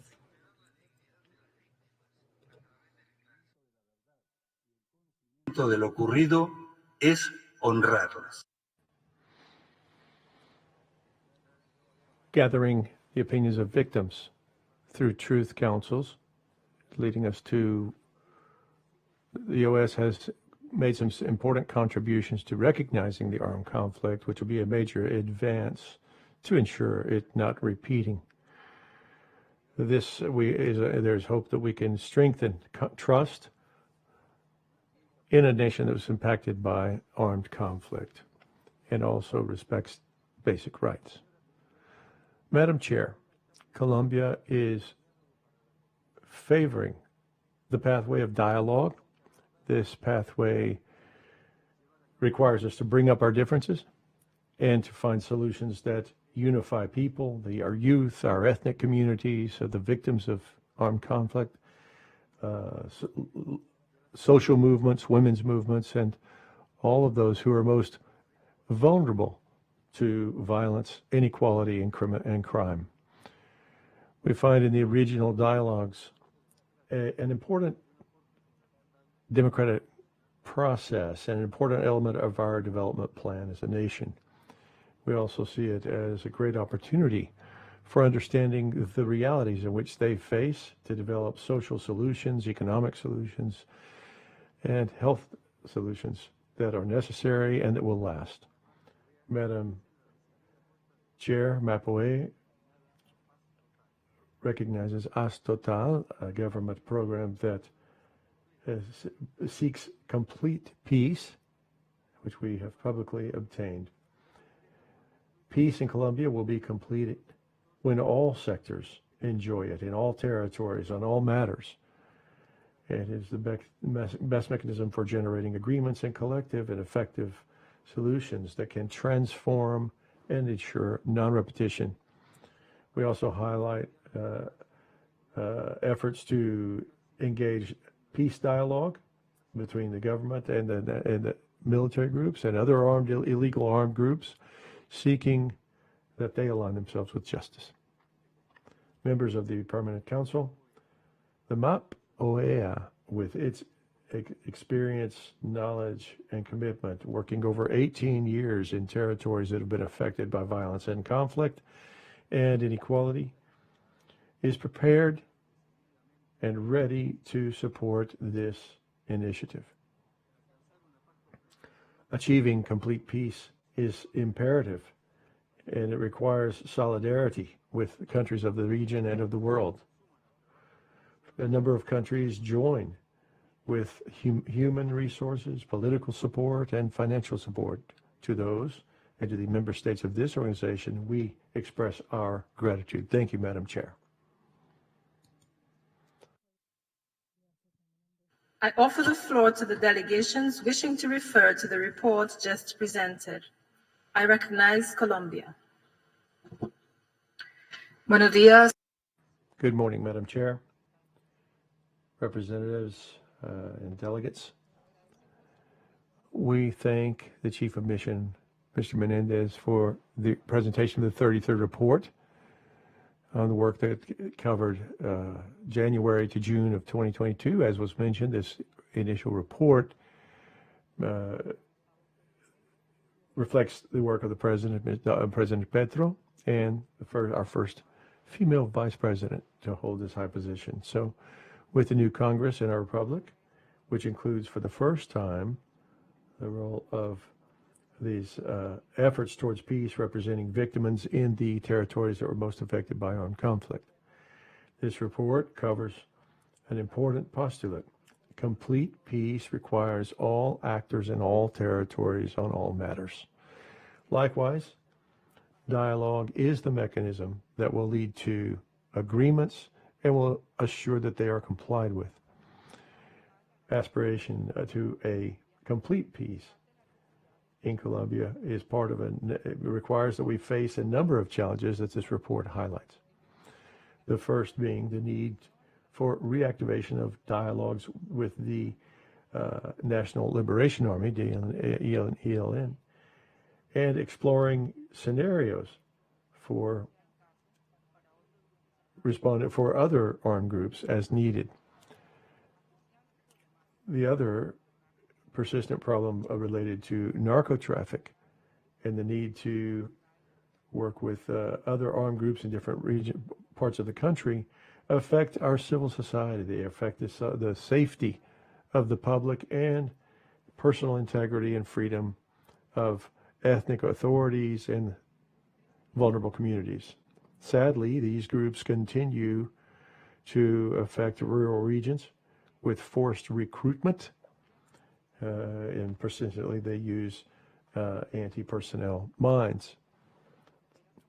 This problem is also exacerbated by at the border areas. The guy continued to do forced recruiting. They use children, boys, girls, teenagers, youth of Venezuelan nationality.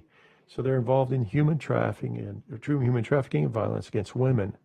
We further alert that the issue along the borders leads to trafficking of other illegal elements that are controlled by criminal groups, criminal organizations. Madam Chair, in a general context, we agree that it is necessary to recognize a national effort in empowering of these groups of society that have been traditionally excluded. We're speaking here specifically of youth and women as critical elements that should be included in the active decision-making of the country. And our President Gustavo Petro has called on all Colombians to participate actively in regional dialogues, binding regional dialogues that are being carried out in 50 regions throughout the country. They began on 17 September in Bolívar. These offer opportunities for regional citizenry to seek an ultimate goal of constructing a total peace where all of society can live in equal conditions, enjoying total peace that is built on foundations of social, economic, and environmental justice. We believe it's important to we believe that the reference made by MAP about the report to the Commission for establishing a Council for Truth back in June of this year due to the size of the armed conflict, we believe that this need is necessary to address the impact it's had on the Colombian society. The Commission for Truth, or the Truth Commission that President Petro supports, focuses on addressing confrontations with armed groups, moving forward with peace, and seeking this total peace by strengthening democracy and bringing different groups in together to disseminate all of the findings. We also congratulate the feats achieved as reported to create for the convention with the Inter-American Program for Facilitators by the OAS to continue using this as a tool that seeks to obtain justice in the communities throughout the territory that have been most affected by armed conflict. To finalize, the government believes that the findings held in this report presented by Mr. Roberto Menendez call on us to develop a conception of peace that spreads throughout Colombian society. For this reason, the government will continue pursuing this basic goal, seeking a total peace. We thank you in advance.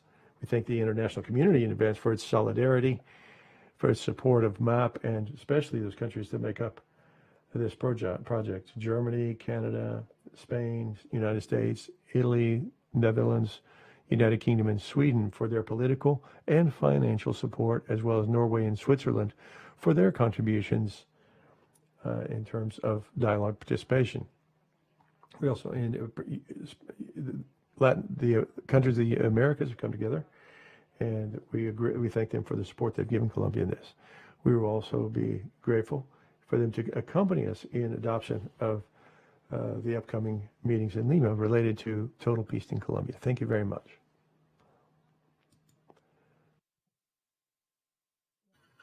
Merci, Madame la Présidente. Le Canada tient à remercier Monsieur Menendez et son équipe pour ce rapport. Thank you, Madam Chair. Canada thanks you for this, thanks Colombia for this report and accompanies the MAP's progress towards peace in Colombia and congratulates it for its great progress that it has made in deploying throughout the country. This report reflects the reality of the situation throughout Colombia. As has been mentioned, MAP OAS is a trusted source known for its commitment as a source for consultation and supporting peace in Colombia. And it is a constant, independent, and impartial accompaniment to what's being done in Colombia.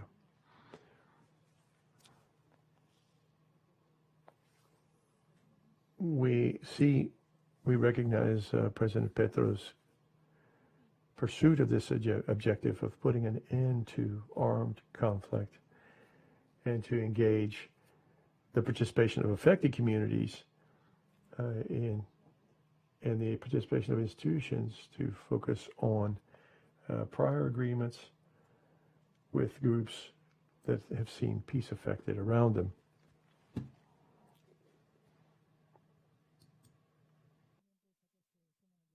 Outlining this report and continue to note the vulnerability of those who undertake community leadership roles, as well as the risks facing human and environmental rights defenders, women, children and adolescents, ethnic populations, peace signatories, migrant populations, and state authorities. Accordingly, Canada will continue to back efforts to increase the meaningful participation of women and girls in peace building, recovery, and conflict resolution in Colombia. Finally, Canada wishes to emphasize the importance of full implementation of the 2016 peace agreement, including the ethnic chapter and gender provisions, as the way forward and as a basic basis for future peace efforts. Thank you, Madam Chair. Thank you, Canada. I now offer the floor to Argentina. Muchas gracias. Thank you. I want to congratulate the report presented by the Mission for Peace in Colombia by Mr. Menendez. I want to congratulate this new phase. And I would like to ask that we pay close attention to the message by the new President Gustavo Petro that was presented at the United Nations. I don't consider it to to be a president of just another foreigner, but an expression of feelings that we throughout the region share. Thank you.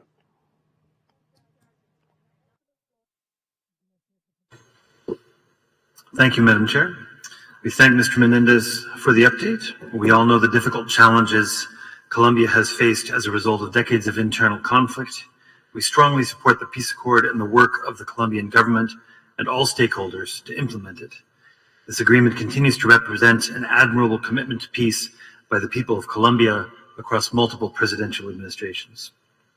The United States is proud to be among the members of the international community that closely support Colombia in this endeavor.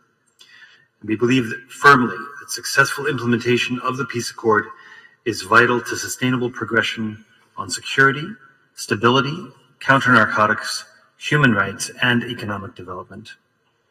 The United States salutes the crucial work of the OAS to support the Colombian peace process through the MAP program's oversight and verification work, which has been valuable in bringing together the people of Colombia for a brighter future. It is important for us all to recognize the progress that has been made and to recognize the contributions of all stakeholders, including the Colombian government, the former combatants, the victims of the conflict, and the OAS itself in promoting peace in Colombia. Thank you, Chair. Thank you, United States. I now offer the floor once again to Mr. Menendez for his closing remarks.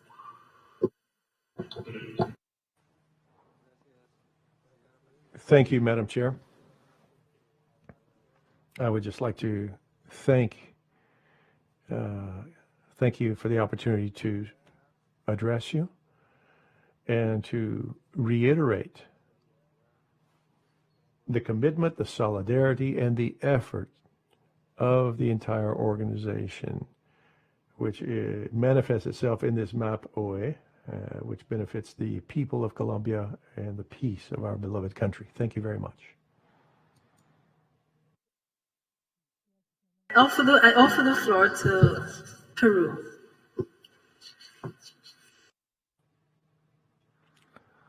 Thank you, Madam Chair. As the permanent representative of Argentina has stated, Peru would like to express its deepest admiration for the content of the present made by His Excellency, the President Gustavo Petro, and express our solidarity, as we always have done, with the peace process on behalf of the Chief of Mission, Roberto Menendez.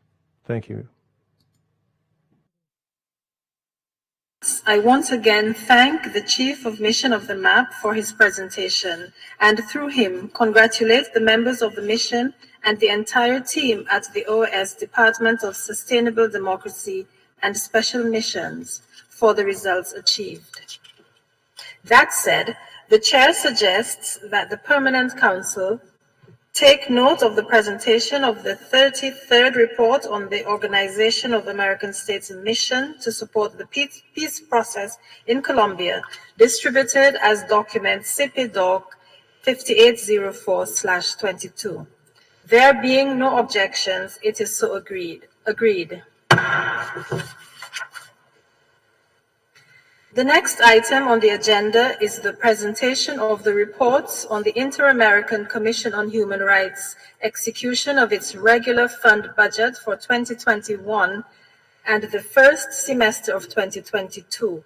We will also consider the presentation of the final external evaluation report of the Commission's Strategic Plan 2017-2021, in accordance with the request made by the Executive Secretary of the Commission, distributed as document CP/INF 9478/22. In that regard, I extend a cordial welcome to Commissioner Julissa Mantilla Falcon, President of the Inter-American Commission on Human Rights, who will present a summary of the reports. Madam President, the floor is yours. Señora Embajadora Luangil.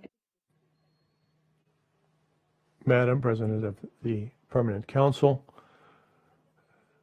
Assistant Secretary General, ladies and gentlemen, representatives of the member states, it's an honor to be presenting, to be meeting in the Inter-American Commission today. We first want to thank the Permanent Council for this opportunity to present a summary of the regular fund budget for 2021 and to submit the final.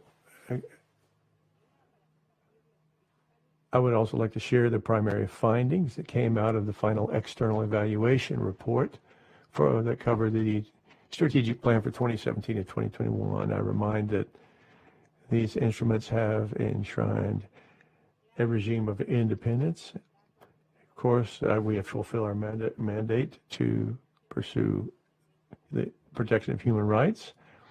We're fully convinced that we need to be transparent in our accountability and in showing our accounts at the OAS. It's a pleasure to report that the Commission executed all of the resources in the fund that were assigned for 2021, and the same is expected for 2022. These funds have allowed us to achieve some important results in that period, making significant advances that affect the victims and lives of people who've seen their human rights affected.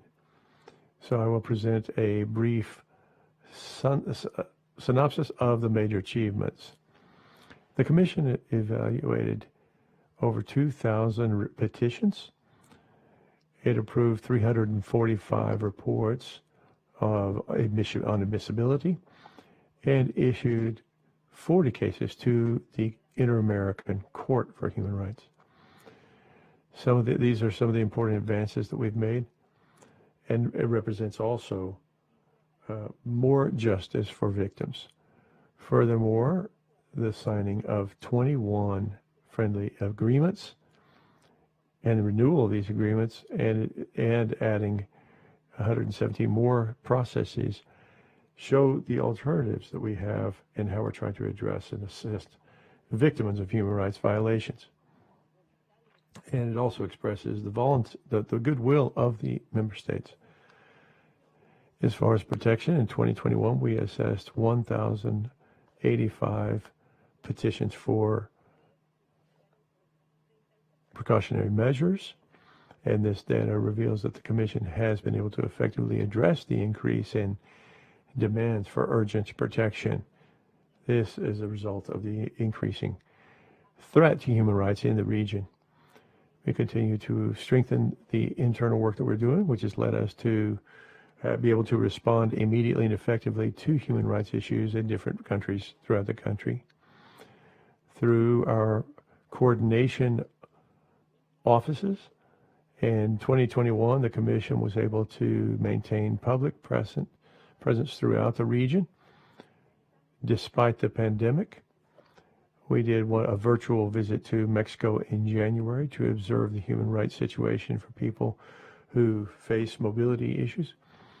In Colombia in June, related to protests, and an in-person visit to Ecuador in December about the situation for those who have lost their freedom.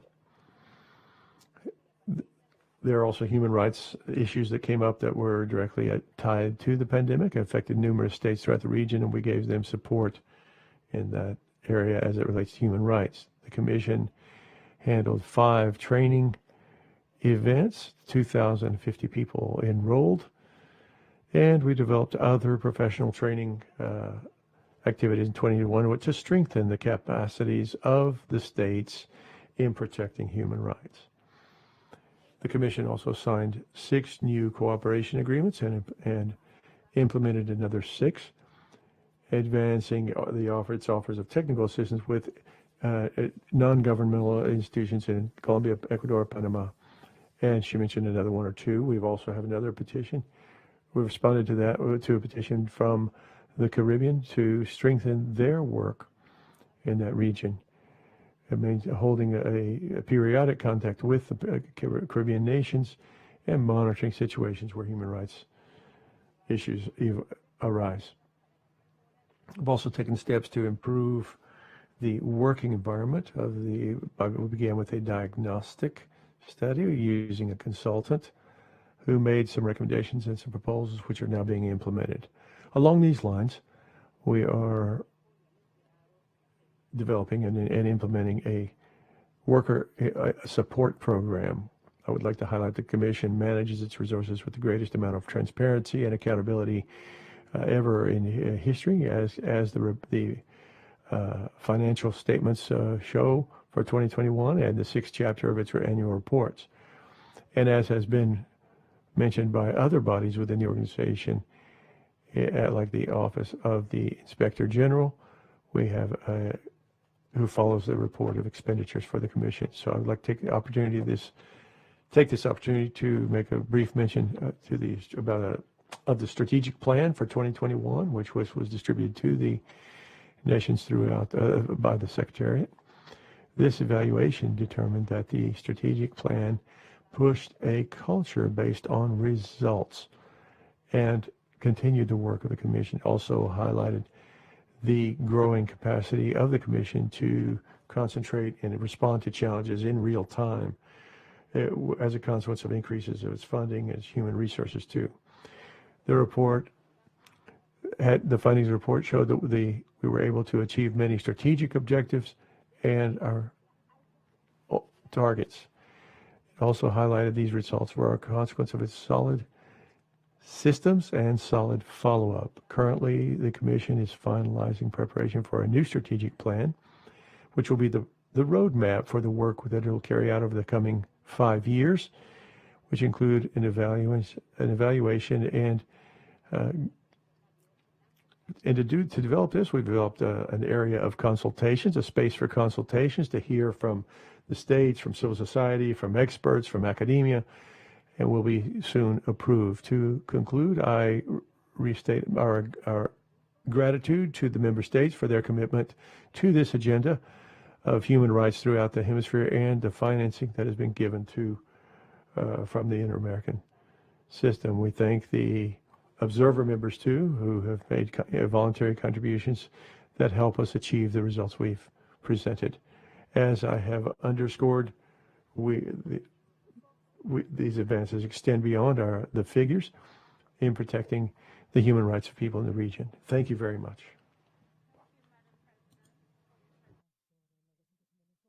To delegations who wish to speak on this agenda item, I recognize Costa Rica. Muchas gracias. Thank you, Madam Chair. Good morning to all.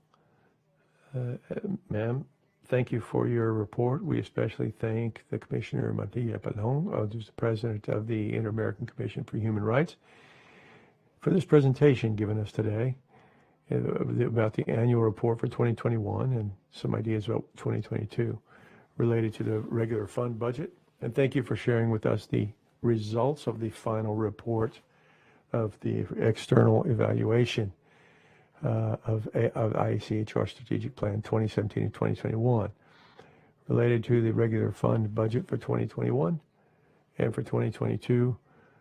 The IACHR has demonstrated that its methods of work using including technological methods that allow us to better address the needs of people in protecting their human rights throughout the Inter-American system. We also take note of an issue that is important to us, that despite the expenditures on, though it could look like personnel expenditures could be higher than usual, this could demonstrate that we have some vacancies that have taken a long time to fill. And some of those are now their candidates are being considered for those vacancies. But the ICHR has fostered better balance in terms of geographic representation, which is very important to our delegation. We also see with satisfaction that the specific funds capture has increased in the report as a result of a strategic mobilization of resources and thanks to the trust that the member states have deposited in the work that the ICHR is involved in. We also highlight advances in executing the strategic plan from 2017 to 2021 in terms of strengthening the system for casework, for cautionary measures, and we support the construction of the new strategic plan. We know that it will be broadly participative and it will take into consideration inputs and reports that have been conducted and prepared by the member states and by civil society. So in that context, we thank the ICHR for the positive conclusions it received by its final external evaluation report. In the final report, it concludes that the restructuring of the ICHR combined with the establishment of new standards and the agilization of processes has allowed modernization of that body, increasing its efficiency. We understand that there is still space for improvements in the area of bureaucracy, but Costa Rica would like to underscore that ICHR has executed its plan with efficaciousness. And the report says that, and I quote, despite the numbers and difficulties, the sustainability of the results of ICHR is clear to see, as well as its resilience and its solid systems and procedures, end quote. We are sure that the Commission will adhere with the recommendations that are being made, and as well as those that came with the prior strategic plan. Costa Rica congratulates its ICHR for its constant work and the positive results that it has presented to us today, in particular the details that she has shared with us today, the President has shared with us today. So once again, our country, Costa Rica, reiterates its support in protecting the rights, human rights through the Inter-American system, and urges the states to recall the importance that today, more than ever, the ICHR should be funded by the necessary funds to carry on its important work. The commitments need to be fulfilled. And so Costa Rica continues its mission to promote and protect human rights of all throughout the hemisphere. Thank you, Madam Chair. Gracias, señora presidenta. La delegación de Panamá desea saludar cordialmente a la comisionada presidenta. Panama would like to thank the report by Commissioner Mantilla and the important report that she has presented about execution of the report and the evaluation of strategic plan for 2017-21. De contar con estos espacios para recibir de primera mano esta valiosa información. Tomando en cuenta los datos tanto de ejecución oportuna del presupuesto como de positivos resultados referentes al Plan Estratégico 2017-2021, deseo tomar un segundo para reconocer la valiosa labor del equipo de la CIDH, sus comisionados, sus comisionadas, su actual secretaria ejecutiva, Tania Renón, y también quien la antecedió, Paulo Abrao, así como el trabajo titánico que realizan las y los colaboradores de la Comisión en cada una de sus áreas y departamentos en beneficio de las Américas. Quisiera destacar particularmente sobre el informe de ejecución del presupuesto 2022, el detalle de costos que conlleva la hechura de cada informe, consultoría y visita de trabajo, lo cual representa un insumo. It's important numbers for the member states. It helps us to understand the budget needs of the committee, which shows the amount of work that they're doing for human rights in the region, on behalf of the region and the people in the region. We understand the status of the vacant job openings, which is very important for us as delegations. It is great to have this information right now as we are considering the budget for 2023.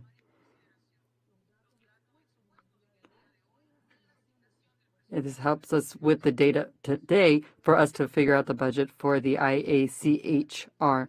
We understand the responsibility that has been entrusted to us. With the 2017 to 2021 budget, firstly, we'd like to congratulate you for the participatory and transparent methodology used to draft and carry this out, including international organizations and civil society organizations. This process strengthens the credibility in the organization and all participatory organizations and agencies.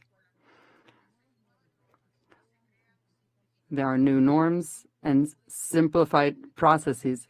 We have seen how this modernization has positively led to greater operational efficiency of the organization in the short, medium, and long term. Along these same lines, I'd like to recognize the petitions process, which is now more efficient, which is great for justice and to ensure human rights for all involved. To sum up, we recommend that the next budget be as successful as the previous budget and take into account the recommendations included in this final report and continue strengthening the organization. We'd like to stress that to comply with the 2022-2027 budget, the IACHR has the commitment of Panama, and we stand behind it.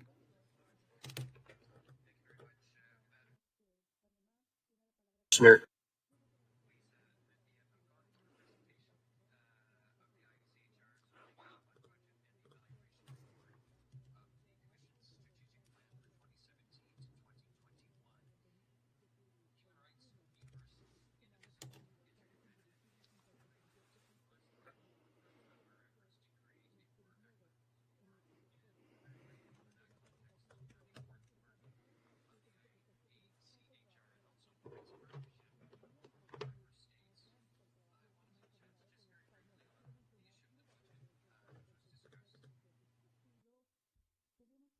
On important work with a reduced budget is simply a reflection of the strained fiscal environment under which we operate at the OAS. And my colleagues will be conscious of that and will recognize that that is a situation with which we continue to struggle.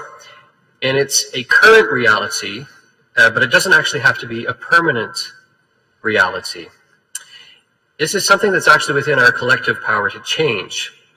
And there's things that we could actually do to change that. One is to ensure that the proliferation of mandates does not hinder the core work of this organization. Another is members could pay their assessed contributions in full and on time. These are objectives, I think, that we need to embrace. They're objectives, I hope, that we all would share.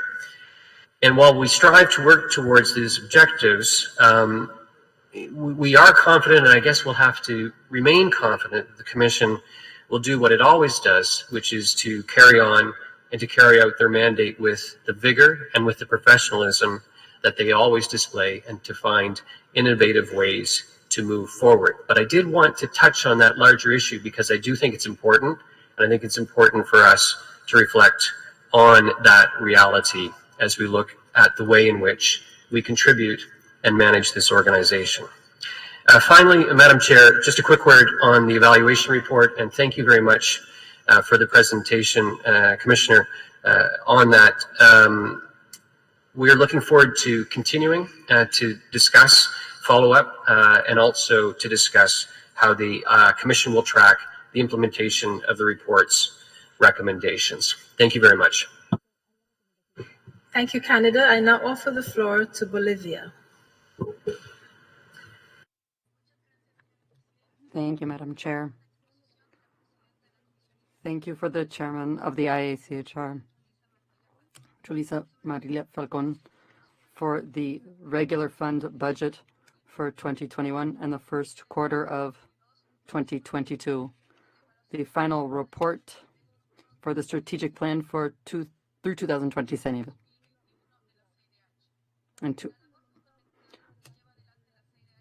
The IACHR is laudable work, considering all of the difficult challenges that we face, as we saw in the reports. We would like to congratulate the IACHR for the very positive results that it has achieved in its outside evaluation of the strategic plan of the 2017-2021 budget. It's important to stress that the IACHR strategic plan has achieved its mission and has taken action to modernize and to ensure being a trustworthy mechanism, transparent and reliable, despite COVID. Bolivia has witnessed this professionalism in partnership with the IACHR during one of the most critical moments in 2019, when our democracy was affected by a coup d'etat. Our state of law was affected, and there were violations of human rights. The result was 38 dead and over 800 wounded. The IACHR acted quickly with an local visit and established an interdisciplinary group of experts who publicly submitted their report and showed impartiality, the severe violations of human rights, and all of the other violations that had taken place. Once this report was repeated, the recommendations were fully followed in totality.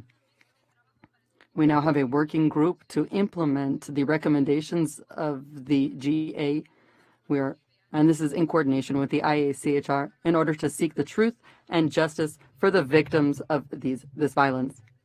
And that is why, Madam Chair, having seen close up the important work carried out by the IACHR, we fully agree with the recommendations and conclusions in the final report.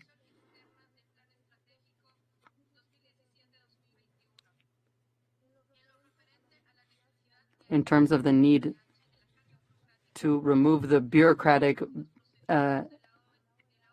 charges that affect the efficacy of the IACHR, the operational effect of the IACHR, we agree with the recommendations that that there needs to be a priority placed on having a dialogue among the member states so that there be administrative and financial independence of the committee regarding the OAS. Again, this is for more efficiency.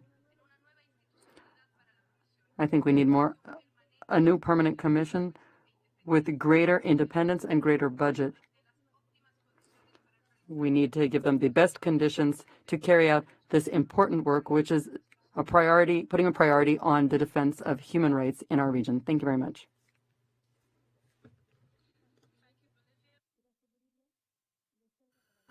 Gracias, señora presidenta. Thank you, Madam Chair.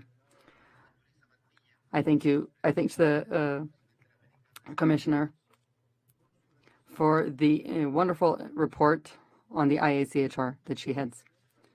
This presentation includes the importance of the IACHR and how important it is in terms of accountability and the results that has achieved in this period for Chile.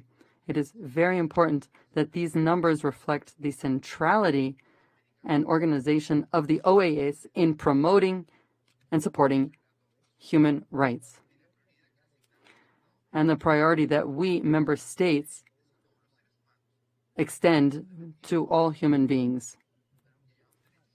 These are human rights, and carrying this out is effective and absolutely critical for humans, for all of the members and all of the people living in this region.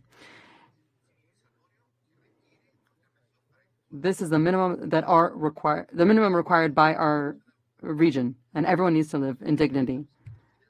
And that is why the IACHR's finances are of importance for us. We are concerned that the budget has often affected carrying out certain IACHR activities. We are also concerned with the Commissioner's work, whose fees often don't reflect what they need to in reality. We believe that the IACHR and the court should have the budget necessary to operate. Their work is supporting human rights, and they need the budget to reflect that. Thank you very much.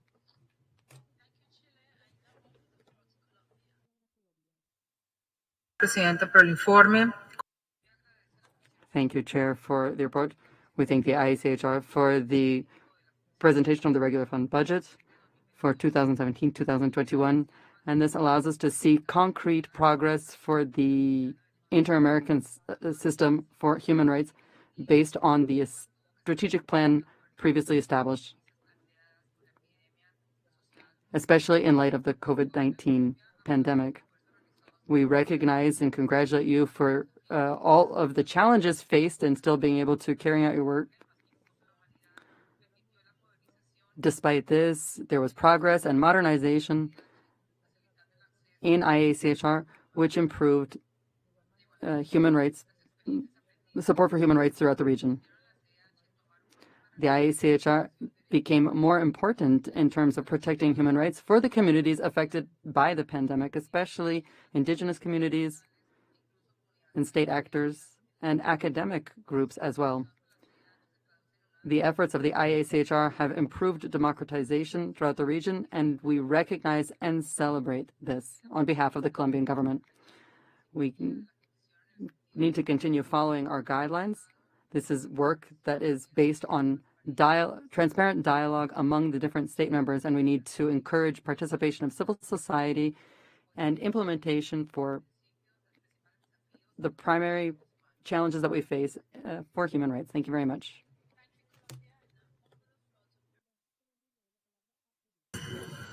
Muy brevemente, señora presidenta. Just very briefly. Thank you so much for the comments by my esteemed colleagues who preceded me. I recognize it's difficult to be impartial, to be Yurisa Martínez, because she is a colleague of mine, a compatriot of mine, and she has done absolutely excellent, wonderful work as president of the IACHR. When we talk about the plan of action, you can see the excellent work that has been done in our region by the IACHR. I obviously support improving the budget requirements of the institution, and our Chilean representative referred to the importance of fees paid to, or the salaries paid to those who operate on behalf of the IACHR because of the extraordinary tasks that they have to carry out. I clearly support what our Panama delegate said. The budget needs to be commensurate with the magnitude of responsibilities. So we fully support the IACHR, and we support the proposal that has been put forward. Thank you, Madam Chair. Thank you to President Mantilla for your helpful overview of the Commission's activities. The United States remains committed to the Commission for Human Rights being appropriately funded so it can carry out its important work. We therefore oppose any reduction of its budget from the regular fund for 2023. We commend also the Commission on Human Rights for engaging in this external evaluation process, which demonstrates the Commission's commitment to organizational improvement and its willingness to receive feedback from member states, civil society, and other stakeholders. We appreciate the work of Dr. Engelhardt and his team to thoroughly evaluate the Commission against the prescribed criteria of relevance, effectiveness, efficiency, and sustainability, as well as the chance to share our own candid observations as a member state and as a donor. I would also like to take this opportunity to acknowledge the Commission's broad consultation process to prepare the next strategic plan, and to say that we look forward to seeing the results of this effort. The United States reiterates our deep commitment to the promotion and protection of human rights here at home and across the hemisphere, and we thank the IACHR for your work in these challenging issues. Thank you, Madam Chair. Thank you, United States. I now offer the floor to Paraguay. Muchísimas gracias, Presidenta, también para... Chair, and just briefly, I'd like to thank this wonderful presentation of the President of the ACHR, Ms. Mantilla. And this is very important information that you have extended to us. Thank you very much. We would also like to say that our delegation has accompanied this consultation process for the strategic plan because this is very important as part of the transparency and debate activities throughout society, especially, and we value this, the participation of the civil society and other parties involved. This resulting report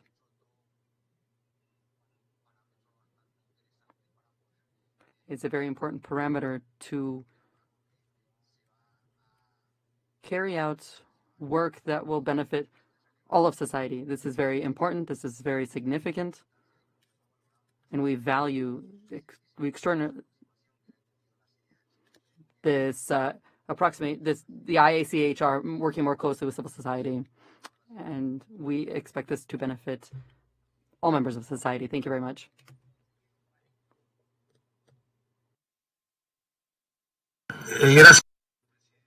Thank you, Chairman.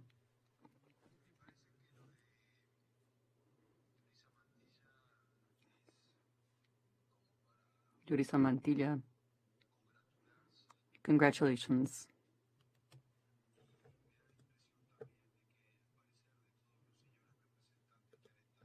I think that everyone who has been here working with the IACHR sees that this is not by chance.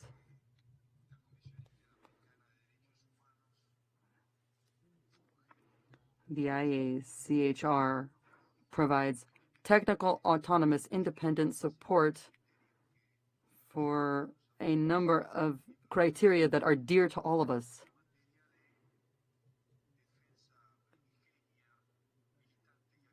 They actively support and defend the supreme importance of human rights.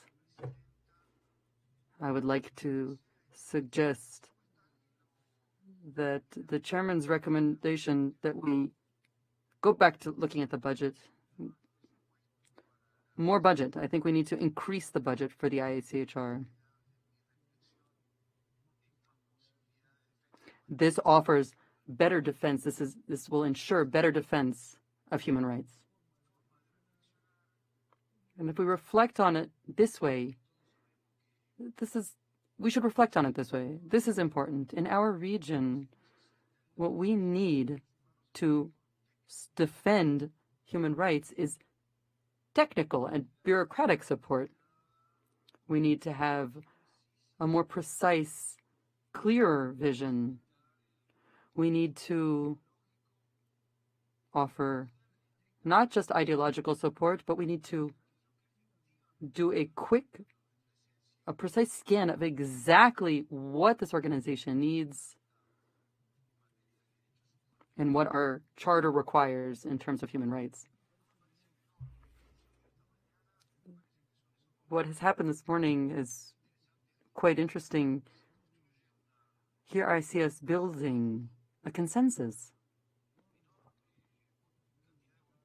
I see goodwill across the board, and we are all fighting the same battle. Congratulations to the president, to the commissioners.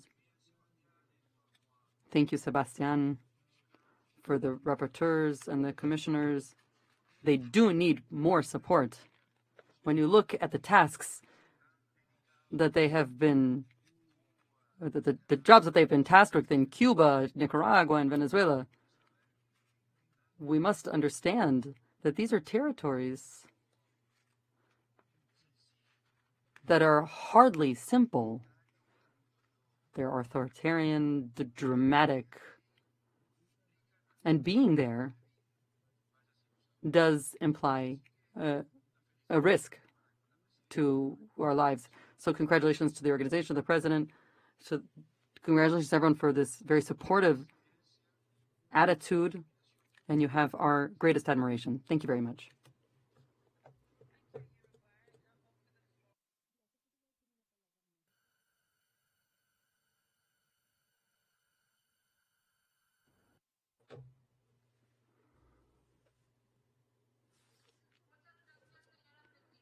Thank you, Madam Chair.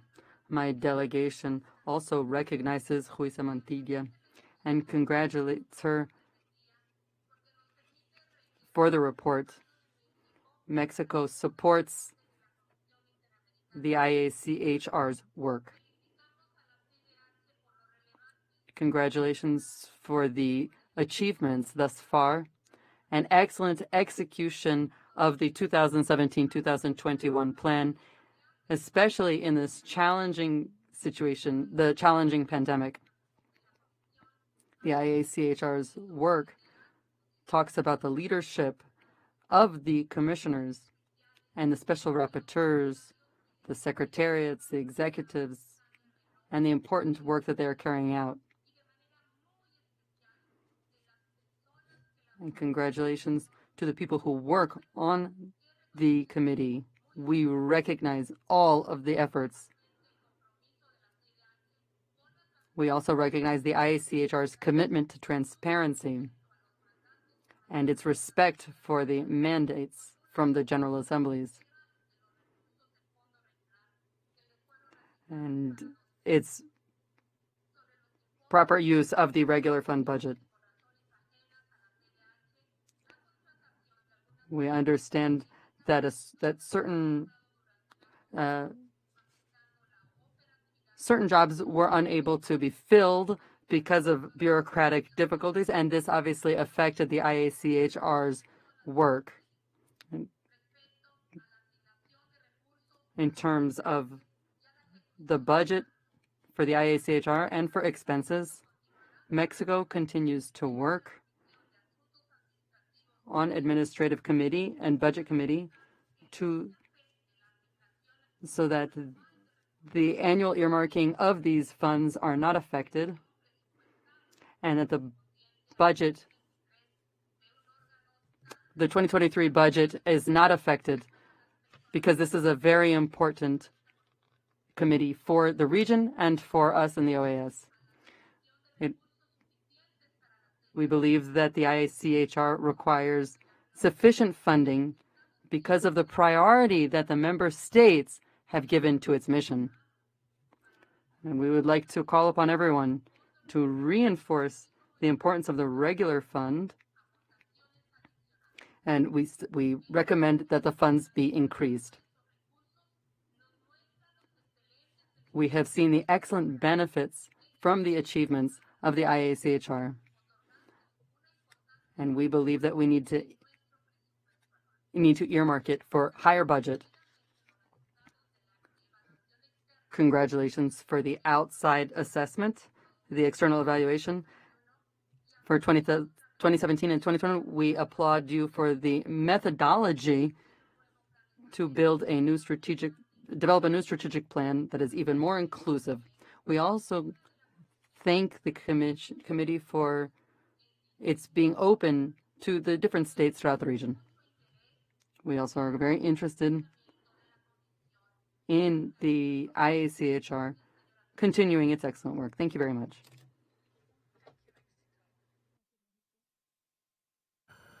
I offer the floor to Commissioner Mantilla Falcon for concluding remarks.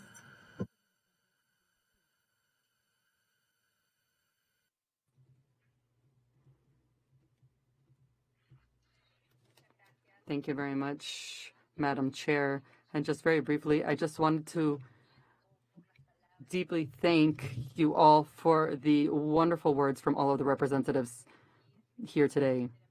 It has been an honor to head the IACHR this year, but I speak on behalf of all the commissioners and on behalf of this massive team working despite the difficulties and circumstances. And I also speak on behalf of the voices of the victims in the region. The IACHR is a primary body of the OAS, and we continue working in those countries and spaces where, sadly, democracy is undermined on behalf of human rights. We support human rights, and your words are very well received here. And we will continue working committed, as always, to human rights. Once again, thank you very much for the backing, for the support, and we continued committed, working with transparency, following our mandate, working with the victims and with the member states, because we are working together to defend human rights, to support democracy, and to achieve justice throughout the region. Thank you very much.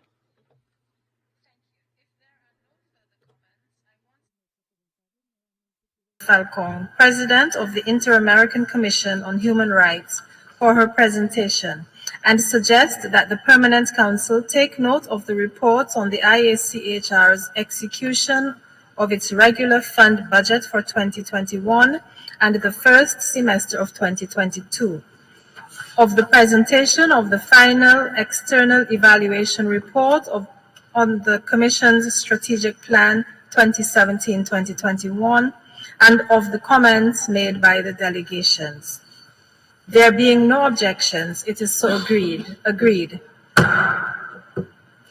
Next, we will consider the report on the activities of the Committee on Inter-American Summits Management and Civil Society Participation in OAS Activities, CISC, during the 2022 term.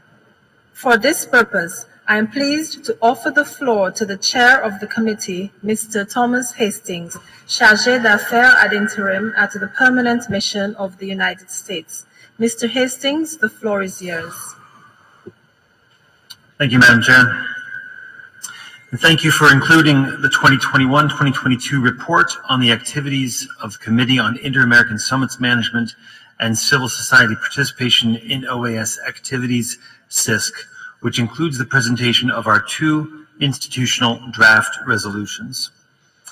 Colleagues, in my capacity as chair of the CISC, I have a positive report to present to you today.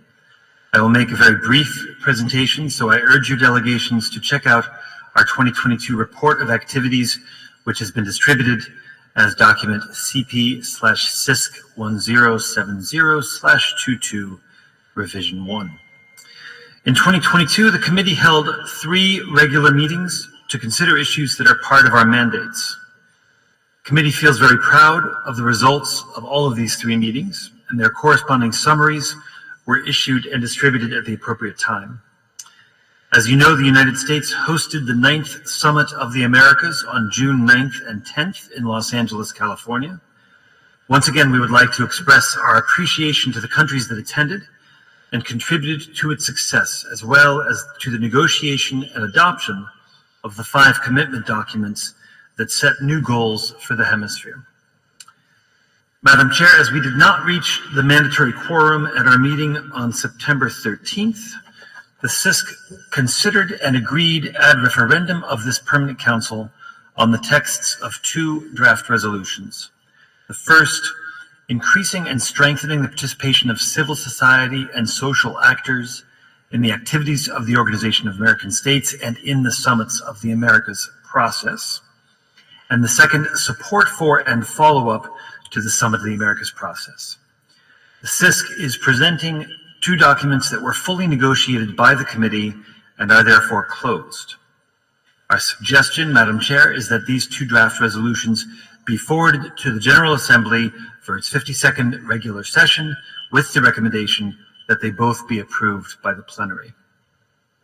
Finally, let me express the appreciation of the Permanent Mission of the United States as chair of the CISC to the permanent missions that attended and participated in our meetings, and also specifically to the following people: to Ms. Maria Salina Conte, Director of the Summits of the Americas Secretariat and the Secretariat for Hemispheric Affairs, and her team at the Summit Secretariat; to Ms. Mary Carmen Plata de Arroyo, Secretary for Access to Rights and Equity, and Ms. Paulina Corominas, Coordinator of Civil Society Relations, Secretary for Access to Rights and Equity; and to Mr. Alejandro Aristizabal, Committee Secretary of the CISC, at the Secretary to the General Assembly, the Meeting of Consultation, the Permanent Council, and subsidiary organs. With those words of thanks, I conclude my presentation, Madam Chair. Thank you. Thank you very much, Chair of the CISC, for your presentation. On behalf of this Permanent Council, we extend our congratulations to the delegation of the United States and of course to the members of the Commission, as well as the Summit's Secretariat, the Civil Society Relations section of the Secretariat for Access to Rights and Equity, and the Secretariat of the Permanent Council for their support during this period. Distinguished delegations, there are 2 draft resolutions presented by the CISC for transmission to the General Assembly. These are 1. Draft resolution, support for and follow-up to the Summits of the Americas process, document CP-CISC 1067/22 Rev 1. And 2. Draft resolution, increasing and strengthening the participation of civil society and social actors in the activities of the Organization of American States and in the Summits of the Americas process, document CP/CISC 1068/22 Rev 1. The Chair asks whether there is agreement to submit these draft resolutions to the General Assembly.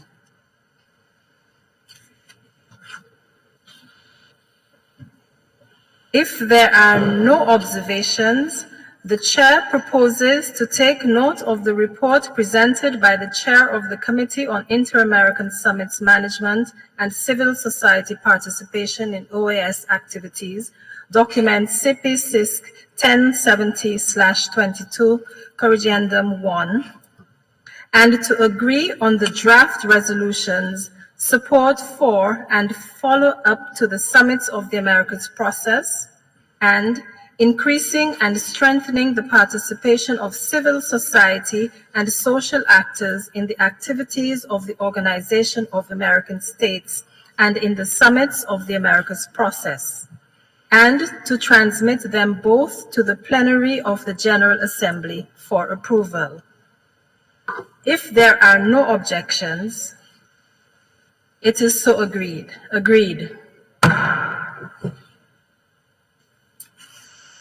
The next item on the agenda is the presentation of the 2021 annual report to the, the 2021 annual report of the Office of the Ombudsperson. In this regard, I am pleased to offer the floor to the OAS Ombudsperson, Ms. Neida Perez. Madam Ombudsperson, the floor is yours.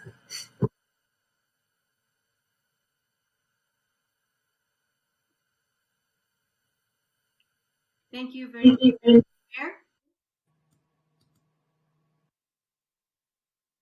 Chiefs of Staff, Secretary General and Assistant Secretary General, colleagues, guests. I am pleased to present the 2021 annual report of the Office of the Ombudsperson. For the benefit of delegates from several member states, who are new delegates, I will briefly share the most relevant background information about the Office of the Ombudsperson. If we can have the presentation, please. Thank you.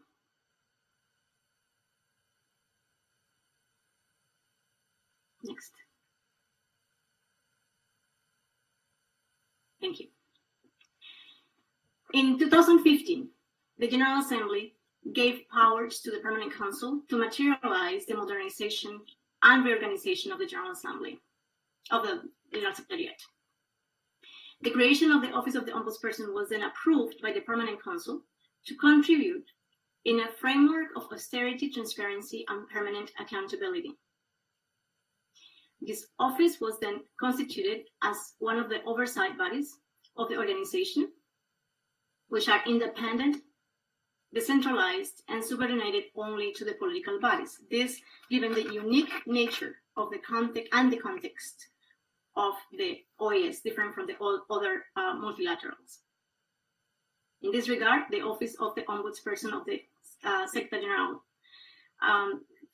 of the OAS holds the highest best practice of all multilaterals.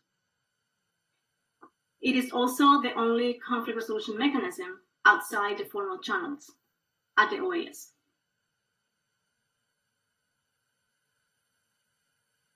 If you can please. Thank you. So the main resolutions are listed also in the in the annual report, but those resolutions are dated from September 2015. That is when the office was created. The office, again, as mentioned, is one of the oversight bodies. There are 4 oversight bodies at the Organization of American States. The auditors, which now have a different name, the Administrative Tribunal, the Inspector General, and the Office of the Ombudsperson. So the 3 other channels are formal. The Office of the Ombudsperson is the only one informal channel, and is the only one off the record office. If you can please go to the next one.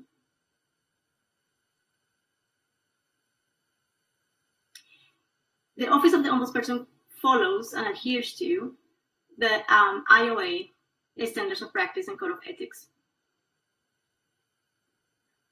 Alongside different actors within the organization, the Office of the Ombudsperson works to prevent, attend to, and handle workplace environment issues. It does this by functioning as an organizational ombuds. It does not conduct formal investigations, but informal fact-finding. It does not keep records. It does not receive notice for the organization, and it serves as an early warning system.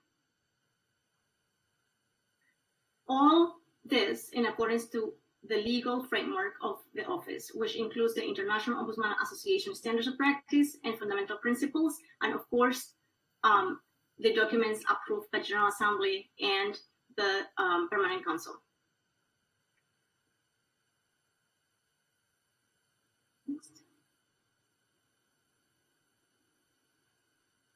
So as mentioned, the fundamental principles are independence, that it follows the fundamental principles of the IOA and general fundamental principles. The first one and most important is independence. The next one that I think that is more important, that is also important, is confidentiality. So independence, confidentiality, impartiality, informality, justice, and fairness. You can see on the right-hand side the historic case management of the office since the time it was created until 2021. So the number of issues are in orange and the number of users are in green.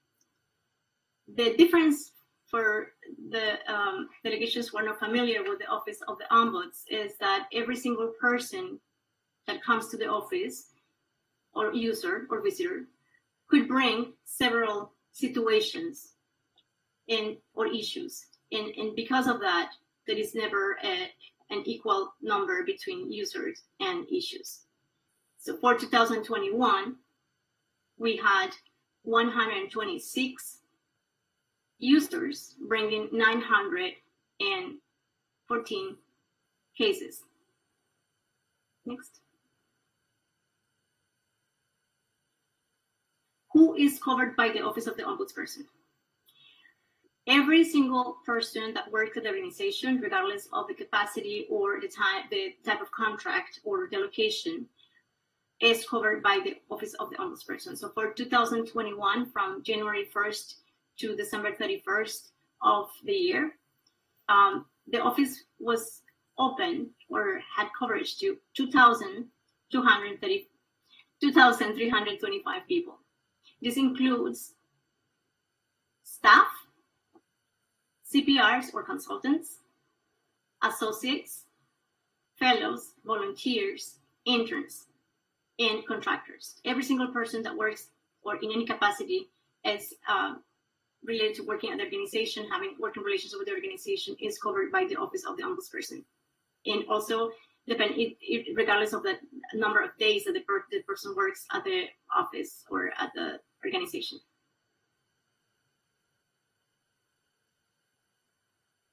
Who benefits from the work of the office? First, all human capital of the organization. Second, authorities, because the office is an early warning system and because the office has capacity to provide recommendations, non-binding recommendations, then authorities, those with capacity to make decisions in the organization, benefit from knowing what issues may be happening at that area so that they can have or make any decisions to correct them or prevent them or mitigate them. Also, member states, as an early warning system, the Office of the Ombudsperson is the institutional mechanism that can channel some of those issues that come early on to the office and be able to provide that information in a confidential manner, in always protecting the anonymity of the users that come to the office to the member states, to make sure that member states are also aware of what risks the organization is going under and what could be done to prevent escalation of an issue that could cause more financial or any kind of risk for the organization. The Office of the Ombuds provides at least 14 different services.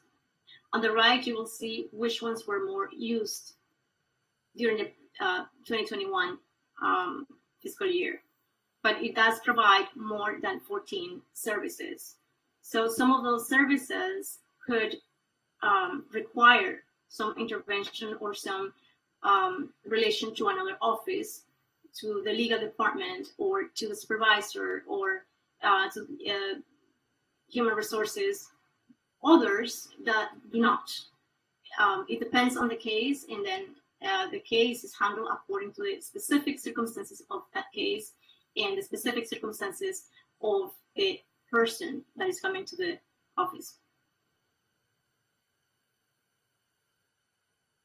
During 2021, the office, as mentioned, had 126 users. And I think that this is very important because for one office that has only one person to handle 126 users coming to the office, and these users usually don't come only once.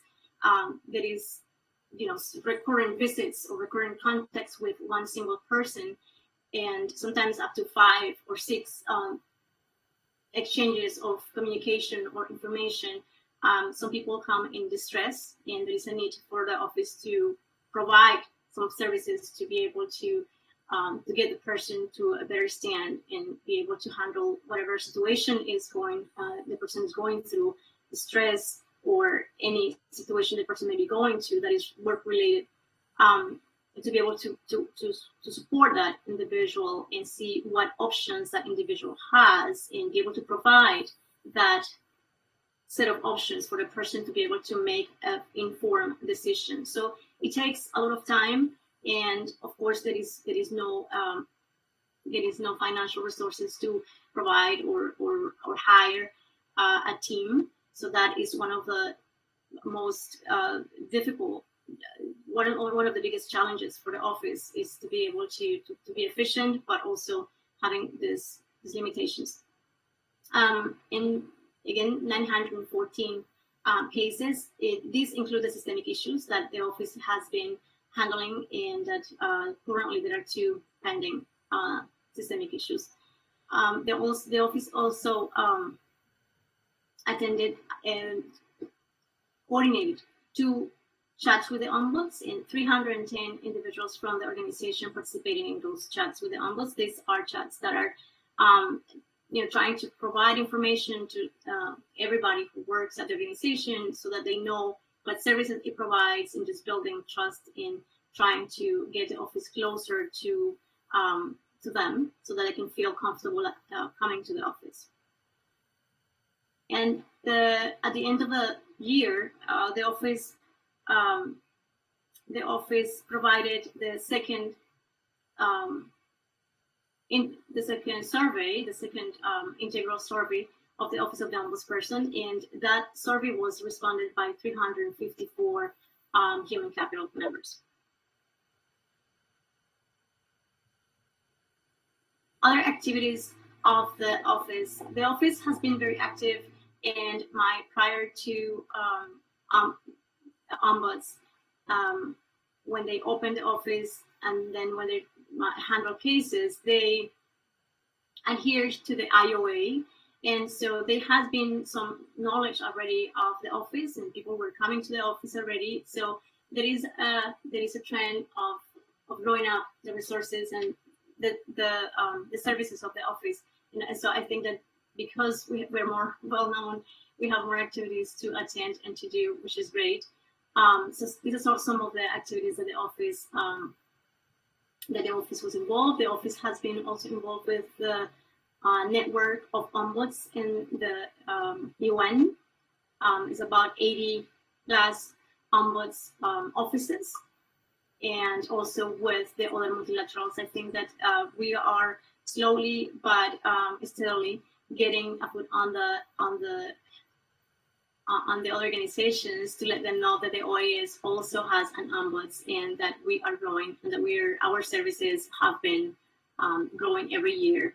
I think it's very important because this is the only office, again, that the Secretariat has. There is no mediation office or peer review office or workplace advisors office as the other organizations have. We only have these informal offices. I think it's very important to recognize that and to know that ideally in the future, the organization should consider having some of these other offices that other multilaterals have, to allow for the individuals to have different kind of services. Currently, the ombuds is the only one channeling all these needs.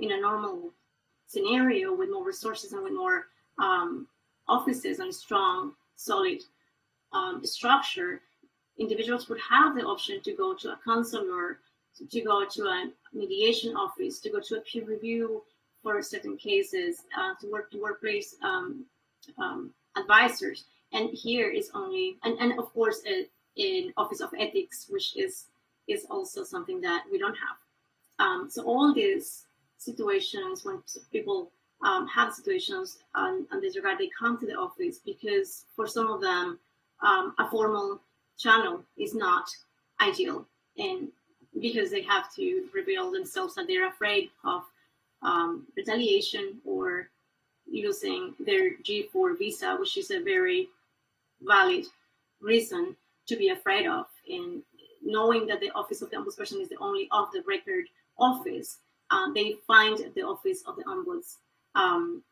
to be that one place where they can safely go to. And this is great, but at the same time, I think that is a reality for the organization that the organization should think about providing in the future some other alternatives as well.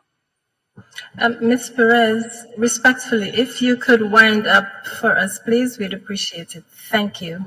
Of course, Madam Chair. If you can just go to the next one, please.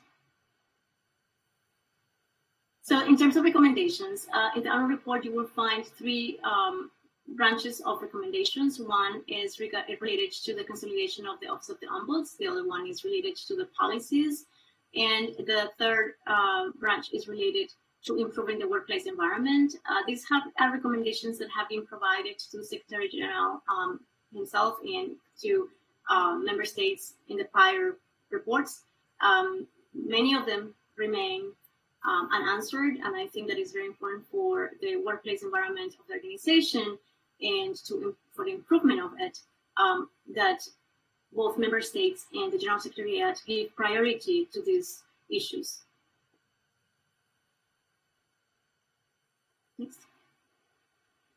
So the impact of inaction when there is no response from the General Secretariat or no response for support from member states, what happens is that things escalate. And that is very unfortunate because it would result in costly situations for the organization itself. So if there is inaction, and that is something that happens very often, I understand it is because of the lack of resources. I think this is being the only office where, again, off the record information comes, and being an early warning system, it is important for the organization to provide and to be able to give priority to these issues. As you mentioned, and everybody mentions, the organization provides a lot of services and great work for the hemisphere.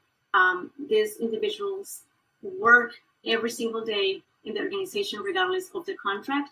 They are the ones who are making possible that the mandates of the organization get done, and that the results get done, and that we can show all these results. So I think that it is also important then to recognize that not just with words, but with resources, financial and structure that can support them. So I am very pleased to present again, and I am happy as the institutional office, as the institutional office, to be able to, at any given time, if there is any question, any comment from any of the member states, please feel free to contact the Office of the Ombudsperson. Again, the Office of the Ombudsperson, the Inspector General, the Tribunal, DHR, and of course the Office of the Secretary General are the channels, are the formal institutional channels to speak about anything that is related to workplace environment at the Secretariat. Thank you very much, Madam Chair. Thank you, Ms. Perez, for your presentation. The floor is now open to delegations who wish to speak on the report just presented. Your cooperation is much appreciated in adhering to the 5 minutes time limit. I recognize Canada. Merci, Madame la Présidente. Canada thanks the Ombudsperson, Madame Neida Perez, for your detailed report and for the service your office provides to OAS personnel and to the organization as a whole. There is no doubt that the work performed by your office is in promoting fairness for staff and assisting with the informal resolution of personal issues and conflicts is as challenging as it is important. That is why it is critical that the office be allowed to operate within a legal and policy framework that is conducive to the effective fulfillment of its mandate. And in collaboration with a number of other delegations over the last year, Canada has worked to update the standard that governs the operation of the office with a view to clarifying its mandate and the rights of its users. It is our sincere hope that member states will support the proposal currently before the CAP. It is also incumbent upon member states to recognize the need to ensure a level of resources for the office that is commensurate with its important functions. As this report demonstrates, the resources currently allocated to the Ombuds Office makes it challenging for them to effectively respond to the needs to staff. Rest assured, Madam Chair, that Canada will continue to support this office and its personnel to ensure it is able to continue its good work in support of OAS staff. Thank you. Thank you, Canada. I now offer the floor to Mexico.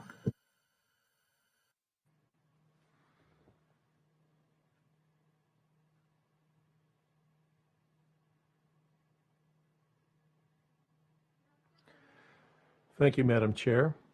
My delegation thanks you for including this in the agenda.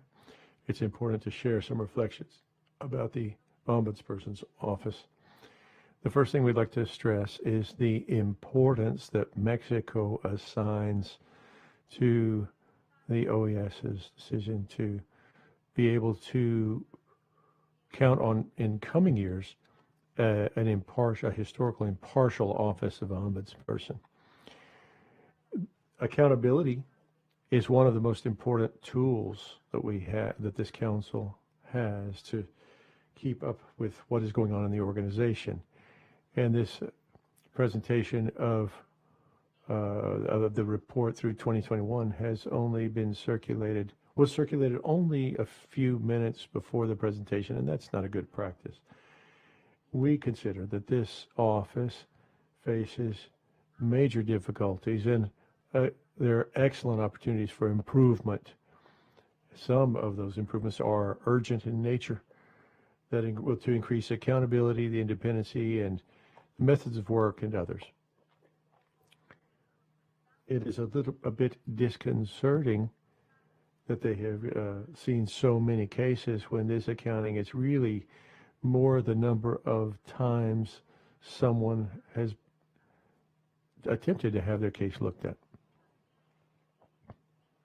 It's also difficult to understand that an office such as this could be considered an informal control organization or body, because by nature it needs to have a progressive development of its role, and it has been detrimental to the people who work in the OAS by not having an adequately built out ombudsman's office. So we will as I have said, this report was only passed around to us just moments before the presentation was made, and so reiterate Mexico's commitment to continue working to give legal security to this office, which will benefit all of us who make up the organization. Mexico works responsibly to make sure that the legal nature of this office meet the characteristics and the practices of the organization,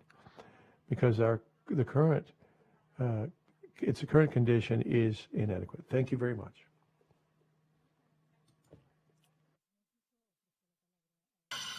Thank you, Madam Chair. The United States wishes to thank the Ombudsperson for her report, and we express our appreciation and support for the Office of the Ombudsperson. Bodies such as the Office of the Ombudsperson are a critical component of ensuring accountability, ethics, and transparency within international organizations. And while the Permanent Council often turns its attention to these issues throughout the region, we must equally ensure they prevail within the OAS itself. We are pleased that the OAS took the steps in 2015 to establish this office, thereby providing a dedicated forum for helping in the management and resolution of work-related concerns and conflicts. The United States is committed to ensuring that the OAS general standards clearly outline the structure and function of the Office of the Ombudsperson in line with international best practices. Thank you. Thank you, United States. I now offer the floor to Chile. Gracias, Presidenta. Solo hacer Thank you, Madam Chair. I would just like to ask for a clarification by the presenter. Persons and cases, how do you define those? Thank you. I'd like to have that question answered now. I now offer the floor, therefore, to the Ombudsperson for her response.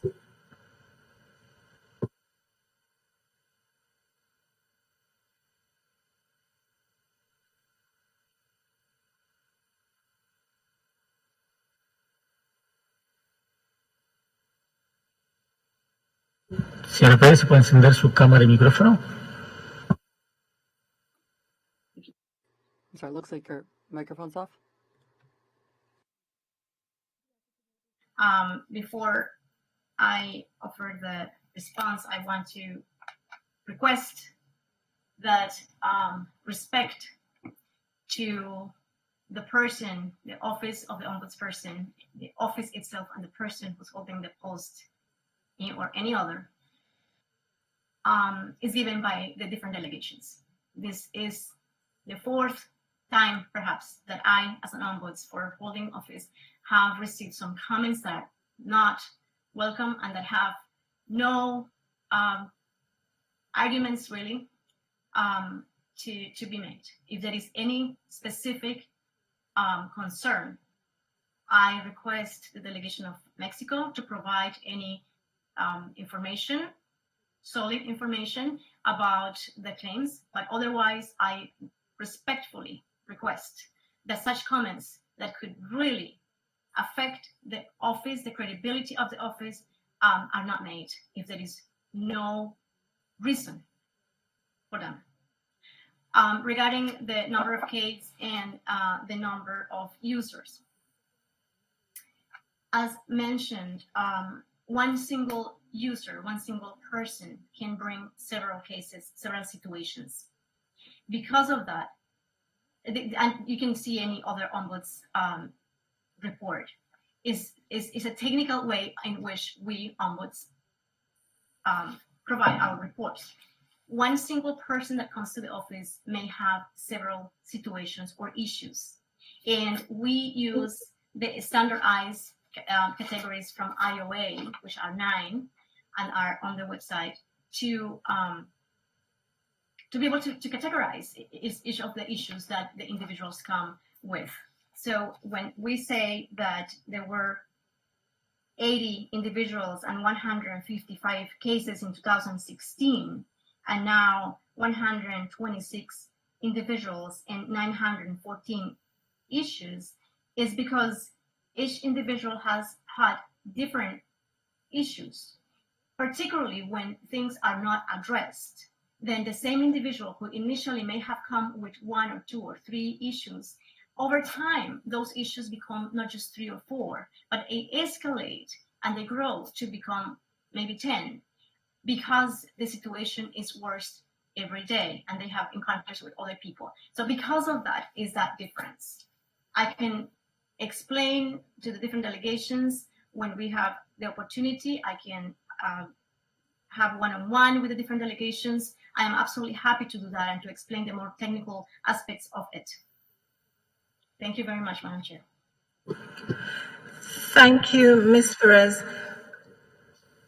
The chair extends her apology to the delegation that was named by Ms. Perez and strongly recommends that there be a consultation between the Office of the Ombudsperson and the named delegation. I now recognize Brazil.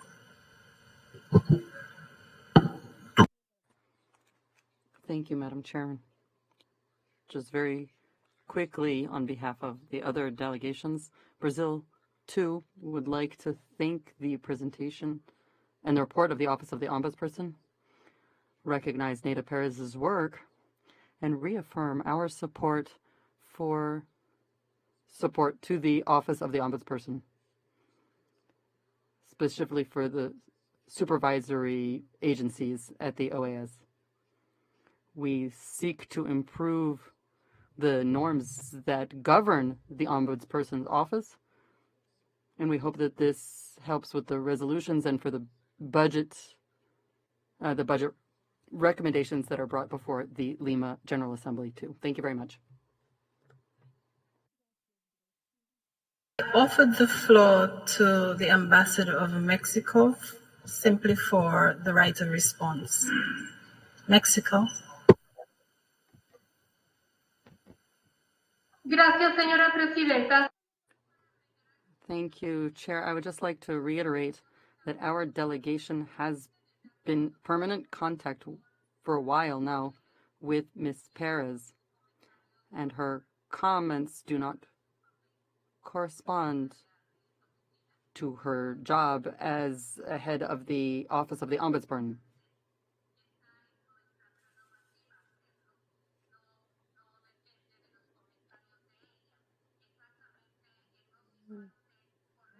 These comments are incorrect and don't correspond to her job description.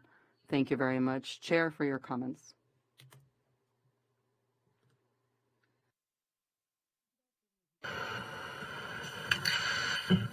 If there are no further comments, I thank the OAS Ombudsperson for her presentation and suggest that the Permanent Council take note of the 2021 annual report of the Office of the Ombudsperson and of the interventions made by the delegations.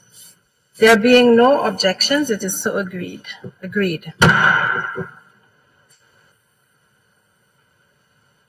The next item on the order of business corresponds to the call for candidates to be nominated for the Audit Committee as requested by the Chair of the Committee on Administrative and Budgetary Affairs, to whom I now yield the floor.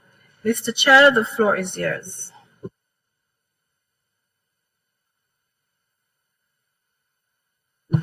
Muito obrigado, senhora presidente. Thank you, Madam Chair. It is an honor to talk on behalf as the chair of the CAAPIP, which is the Audit Committee of the OAS. As you the honorable present here know that starting this year, we have replaced the former board. The Audit Committee has done extensive work on behalf of the OAS. Our reports are the primary reports to base funding, external funding for our organization. Likewise, these reports offer the member states precise reports on the difficulties and opportunities for the OAS budget and financing. Despite the independence and professionalism of the committee, and the amount of work that it has been doing, we are still facing many challenges at the OAS. Therefore, transforming the external boards to a internal board, which will expand the tasks that are now entrusted to us, had the unanimous support of the member states. On behalf of the CAAP, I would like to recognize Mr. Martin Rubenstein, who, as chair of the audit committee, was very successful in expanding interaction between the auditors and the delegates. Given the importance of the audit committee, I would like to point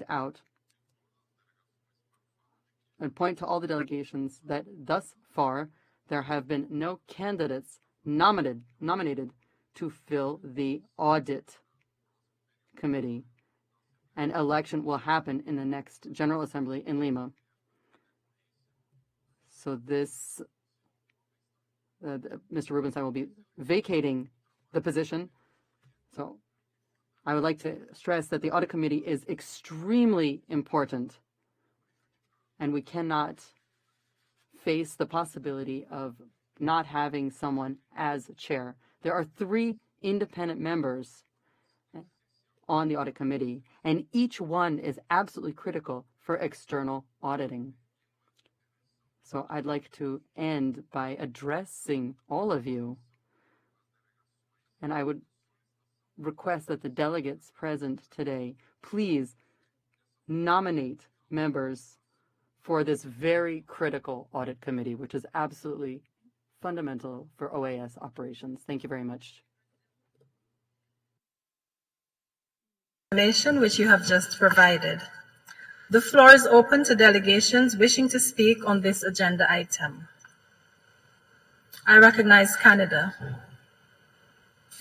Thank you very much, Madam Chair. I have a couple of comments to immediately follow up on the excellent presentation by our colleague from Brazil, to underline the point that he was making about the importance of this committee and the important role that the audit committee plays. It's really central to our efforts to strengthen financial controls and systems, management practices, and accountability mechanisms in the organization. And this is work that we have all committed significantly to over the past years. We're making significant progress as well, but we need to have a staffed, functioning audit committee to be able to continue that important work. This has been a long-standing challenge. We know that there's strong support amongst the membership for the work of the committee, and we know that there's value in the work that it delivers to this organization year after year.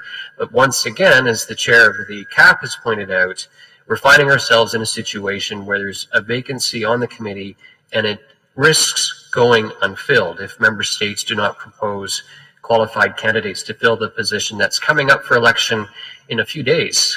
We're almost in October already. Maybe I don't need to remind everybody of that fact and make our lives feel more stressful, but this is an important issue.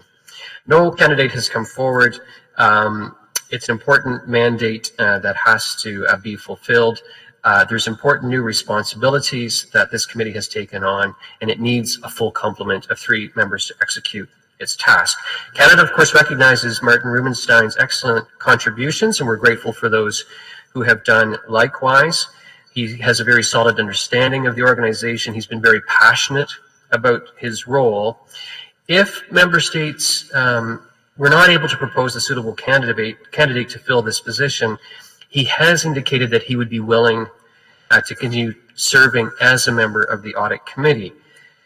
This wouldn't be unprecedented, but I need to be clear that that's an exceptional situation as well, and not one that should be repeated year after year for lack of an alternative.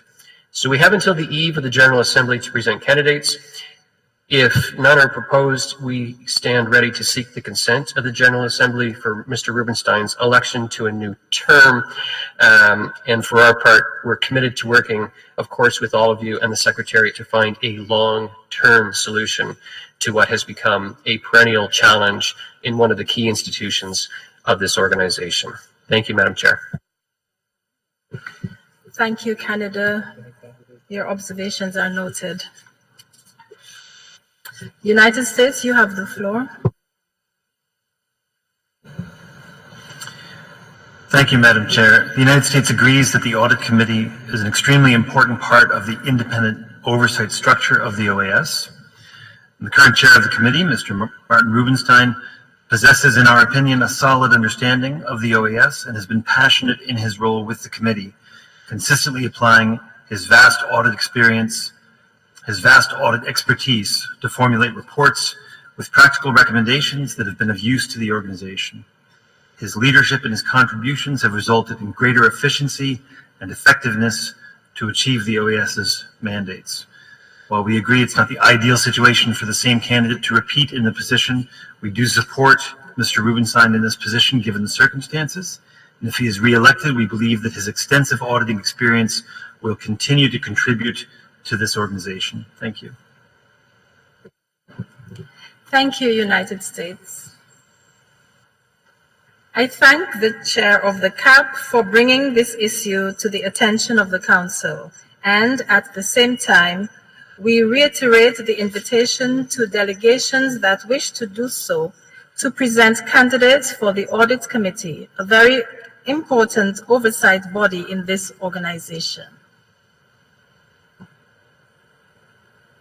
Esteemed colleagues, the next item on the agenda has been included for consideration by the Permanent Council, acting as the preparatory committee of the General Assembly pursuant to Article 91C of the OAS Charter. In this regard, I ask delegations whether we are able to approve the request from the Permanent Mission of Argentina for the inclusion of the topic Declaration of Solidarity with the Argentine People in view of the assassination attempt suffered by the Vice President of the Republic of Argentina on the draft agenda for the 52nd regular session of the General Assembly, as contained in document AGCP Doc 990/22. If there is no objection, the item Declaration of Solidarity with the Argentine People in view of the assassination attempt suffered by the Vice President of the Republic of Argentina, requested by the Permanent Mission of Argentina, is approved.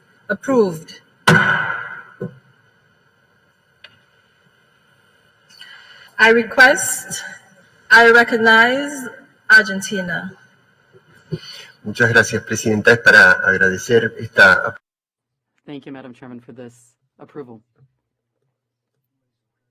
This is of extreme importance to us.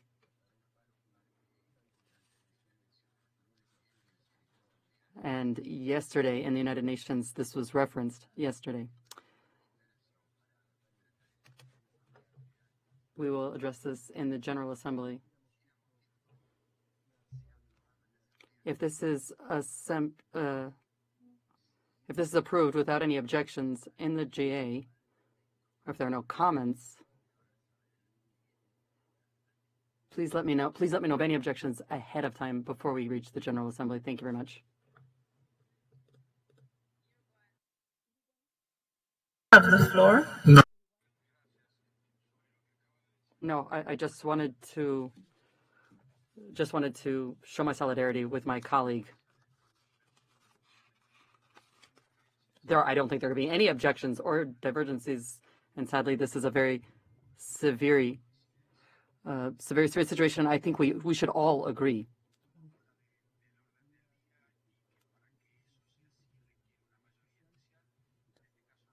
I think this is special. This is not normal, part of the normal order of the day, and I think we should unanimously agree to it. No further comments.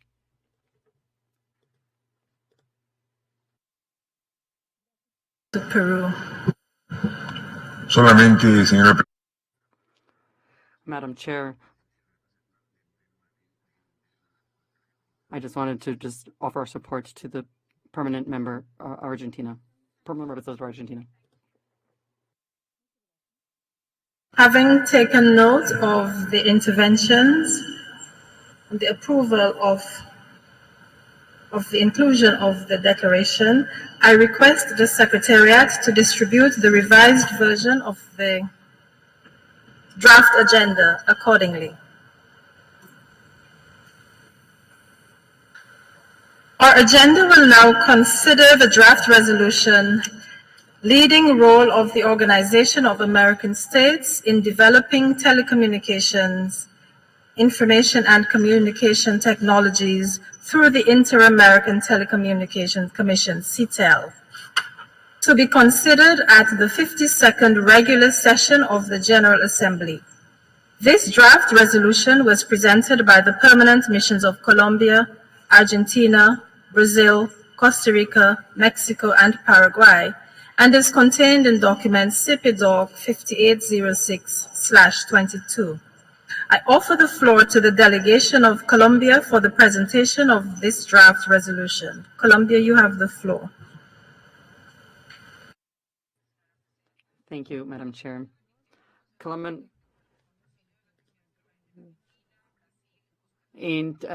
Together with Colombia, Argentina, Brazil, Costa Rica, Mexico, and Paraguay, and submitted this draft resolution to the OAS for the Organization for the Developing Telecommunications, Information, and Communication Technologies through the Inter-American Telecommunications Commission, CTEL, and it includes the modifications to the statute and modifications or amendments to the CITEL should be considered at the 52nd General Assembly.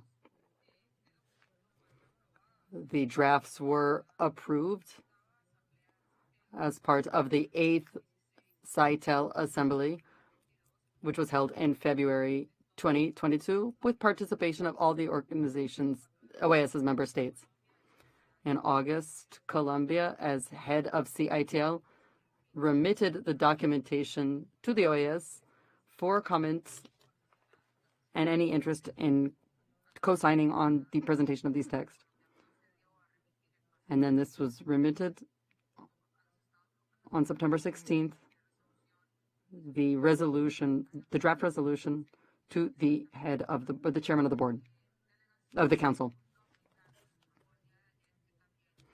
The Dominican Republic also said it will be co-sponsoring the text of the CITEL. Thank you very much. Whether there is agreement by the Permanent Council on the draft resolution presented by the delegations of Colombia, Argentina, Brazil, Costa Rica, Mexico, and Paraguay. There being no requests for the floor, the Chair proposes that the Permanent Council agree on the draft resolution, leading role of the Organization of American States in developing telecommunications / information and communication technologies through the Inter-American Telecommunication Commission, CTEL. This draft resolution will be sent to the plenary of the General Assembly for its consideration. There being no objections, it is so agreed.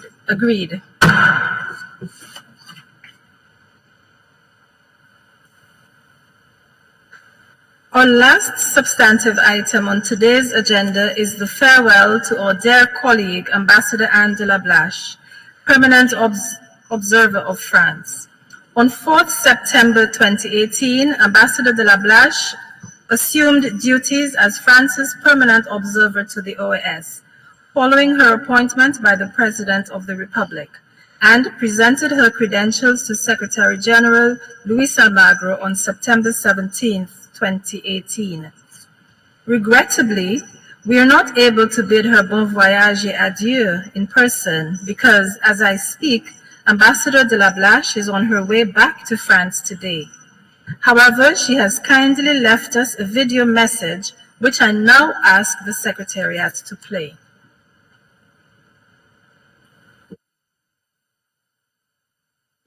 Madame la Présidente, Monsieur le Secrétaire Général, Mesdames et Messieurs les ambassadeurs.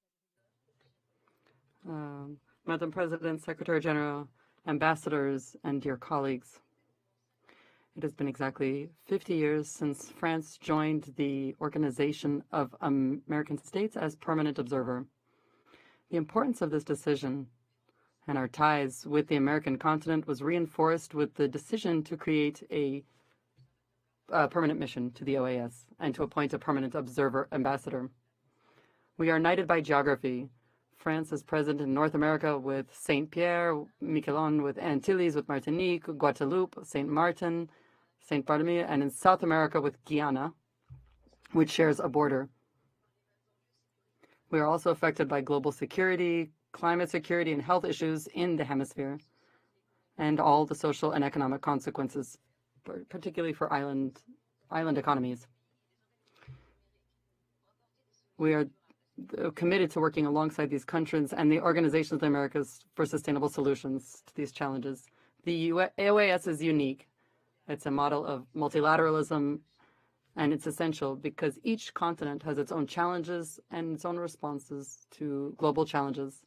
The OAS is an organization that has the values for my country of the Western Hemisphere. It defends democracy, freedoms, human rights, respect for the rule of law and for the fight against corruption, the right to live in peace, security within inviolable borders, the right to respect and dignity of every human, child, woman, man, elderly, the disabled, regardless of the color of their skin, their religion, or origin, equality between men and women, which requires an end to violence and harassment and true economic independence for women.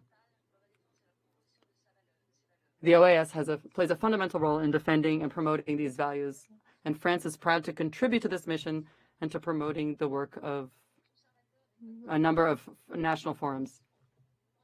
Being an observer is not easy, and it may be frustrating. At the same time, the observer allows us to be a witness and a friend and a messenger to relay some of these hemispheric concerns to Paris or Brussels. Madam President, I'll be leaving my post after 4 intense years marked by the crisis, the COVID-19 crisis, and the switch to a virtual world. I was fortunate to arrive in September 2018, where we could see each other without masks. I thank the OAS Secretariat, the Secretary General, Assistant Secretary General, Internal Director, and all the senior officials. I'd like to thank my dear colleagues from the bottom of my heart for their welcome, their affection, and the difficult times we faced together. We have a dynamic group of women ambassadors with a special thought from our dear Elisa Ruiz from Paraguay. I'd like to mention my colleagues from Italy, Spain, and the Holy See, whom have formed a close team. I'd like to those who support our meetings, technical teams of the OAS who did a wonderful job when we started working remotely, and the interpreters, especially those who help with the dignified place of the French language in the organization. And finally, to the permanent mission, which has evolved over these years. Octavio Paz is the great Mexican writer and Nobel Prize winner. And he came to France. He said there is no opposition, and that is important, the work we desire. We all work a lot, but this doesn't give us an illusion. For my part, I wish that the OAS and the member states and the people that it represents is what I desire for my country, a future built based on peace and security, inclusive and sustainable development, and above all, respect for the rights and dignity of every person in the hemisphere.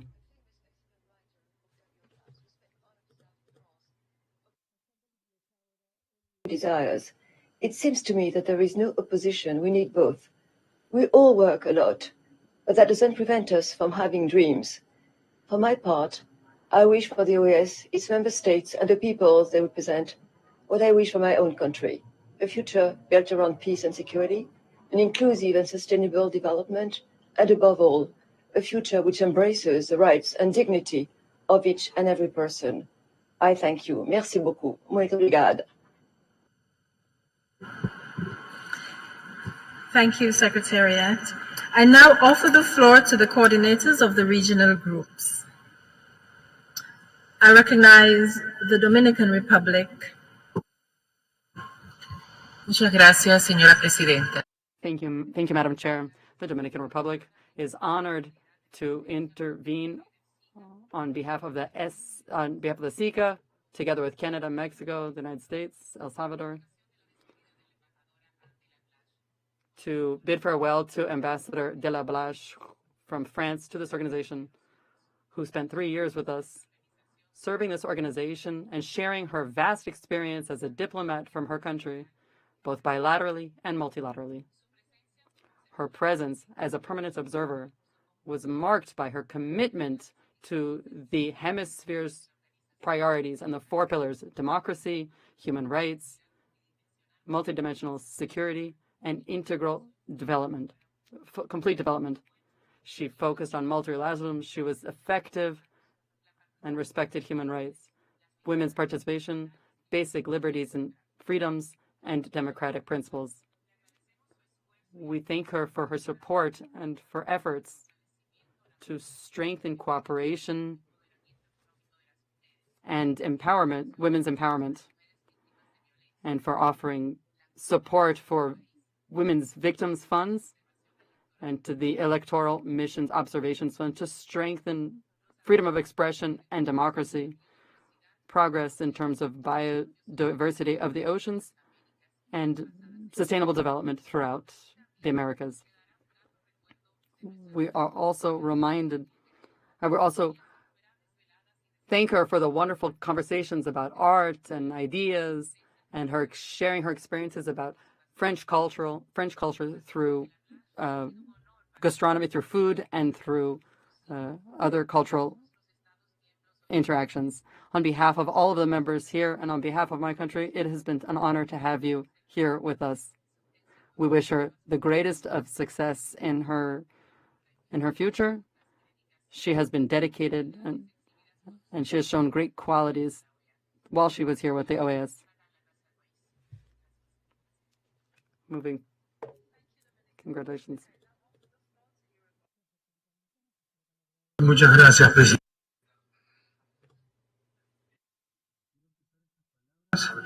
Un poco con miedo, porque las últimas despedidas fueron despedidas con retorno. Entonces no estoy ni todo.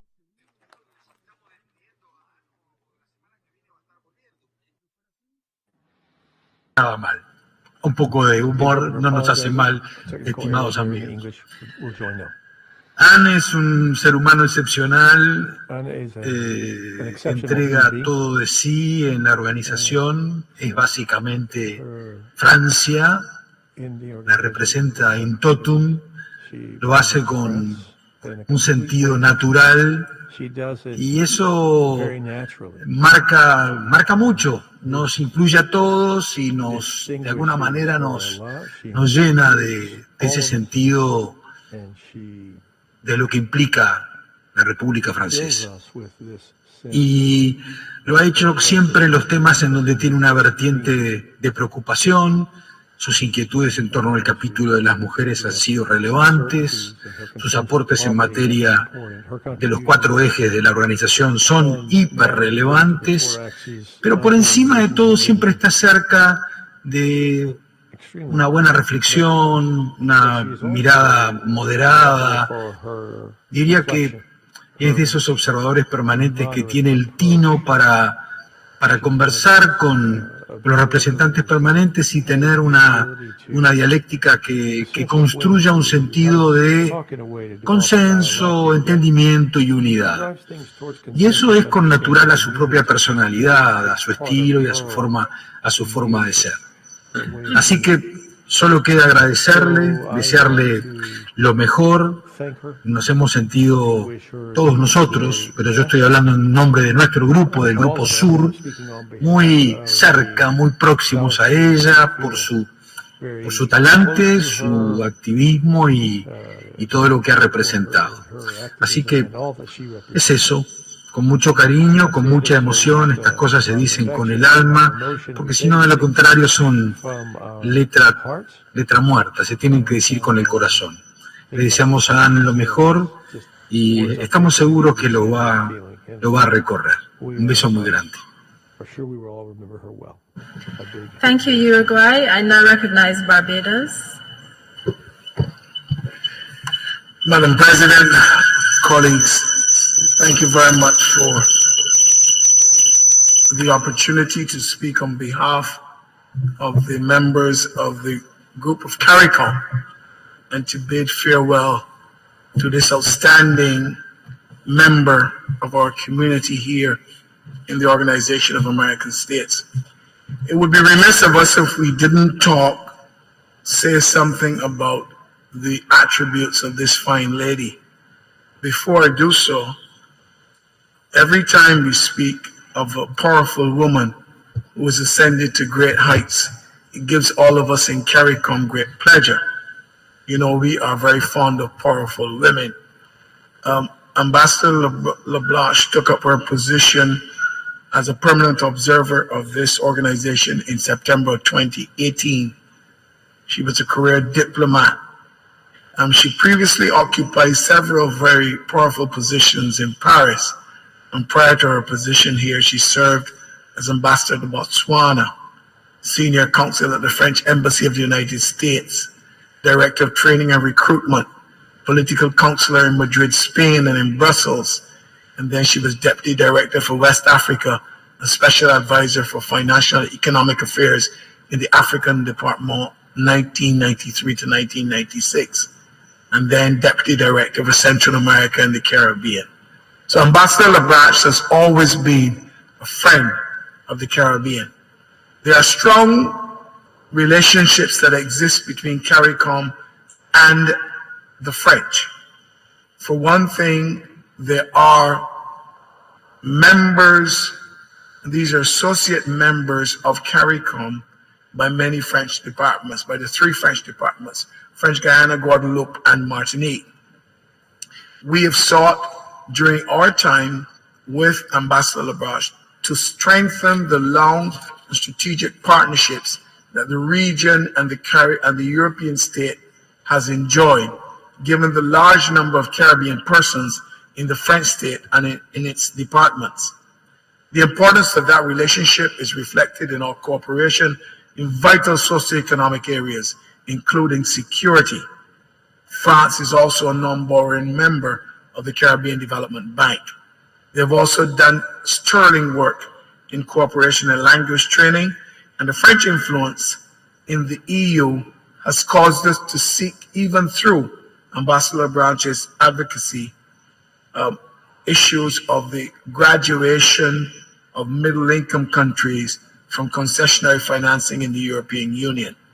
We need the French even more today because after COVID, after the war in Europe, our constant battles to bring the issues of climate change home and the other international shocks that make us so vulnerable, small communities, access to development financing is critical to our existence now and in the future. And therefore, there are many opportunities ahead that we need to depend on the French for, and Ambassador LeBlanc has always been a strong advocate for assisting these CARICOM states within the corridors of the Organization of American States. But that is what she did. I want to talk about who she was as it relates to how she reacted to CARICOM. She was always willing to assist in any way that she could. Her ever-present smile. She was always jovial. I'm going to suspect that if she wasn't an ambassador, she might have been a stand-up comedian. She had this incredible sense of humor, always willing to assist, a sense of style and elegance, and her friendship for our region was always portrayed in everything that we do and said. She did and said, sorry. We always laud powerful women. On behalf of the group of CARICOM, we therefore wish her and her family only the best in her future endeavors. and we hope that we will soon cross paths again. Godspeed, my friend. Thank you. Thank you, Barbados. I now offer the floor to Canada. Merci beaucoup, Madame la Présidente. C'est toujours difficile de suivre les collègues qui ont toujours les mots très appropriés, mais je voudrais aussi me joindre aux autres et dire que... It's difficult to follow such eloquent colleagues, but I would like to join the words that were spoken by the other ambassadors and recognizing the work that she has done over recent years. All of us who are here present make up a group that over time reduces in size because the people who are here in Washington move away. And we have great memories of the time during the pandemic when we were all here in Washington together. Among the memories I had the great opportunity to speak with Anne about her work and to share information about our families, and I was able to develop some camaraderie with her. And she represents the best of diplomacy because of the quality of person she is, with her competence and her one time she organized an event at the Embassy of France, and everything, the food, the drinks, everything was, having been a part of that, I feel very honored to have been able to participate in that recent event. And she is a person with whom you can establish lasting bonds that reflect especially for us who are French speakers, can enjoy the connection we have and respecting the contributions France has made in this field, and the rights of mankind, and the rights of women, and numerous other contributions and personal contributions that Ambassador de la Banche made. That has all, in her efforts, have improved our work here. And so thank you very much. And we are going to miss you, and we hope to see you soon.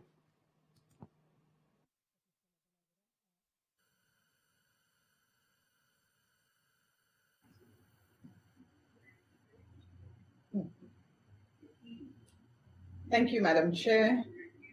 Good afternoon, colleagues. I want to just say that my delegation joins with the sentiment expressed by Ambassador Lynch on behalf of the CARICOM group, but I just wanted to just say a personal thank you and farewell for now to Anne, who has been an advocate, as Ambassador Lynch said, for CARICOM and for women. And she and I had the opportunity to collaborate on a number of issues, including women issues and climate change. And we know all governments are committed to finding solutions to the problems and the challenges that confront us in those areas. But I just want to say on a personal note, and that I do admire your forthrightness, the fact that you are such a consummate diplomat. And of course it goes with the years of experience you've had in the field, but you and I shared some really good times around food. We talked about culture, we talked about botany, and about the women who had such profound impressions on our lives. And while I'm sad that you won't be here with us, I'm excited about a visit that you and I have planned coming soon. So go with God, be well, and all the best to your family and whatever you do in the future. Thank you, Madam Chair. Thank you, Grenada. I'm now pleased to offer the floor to Mexico.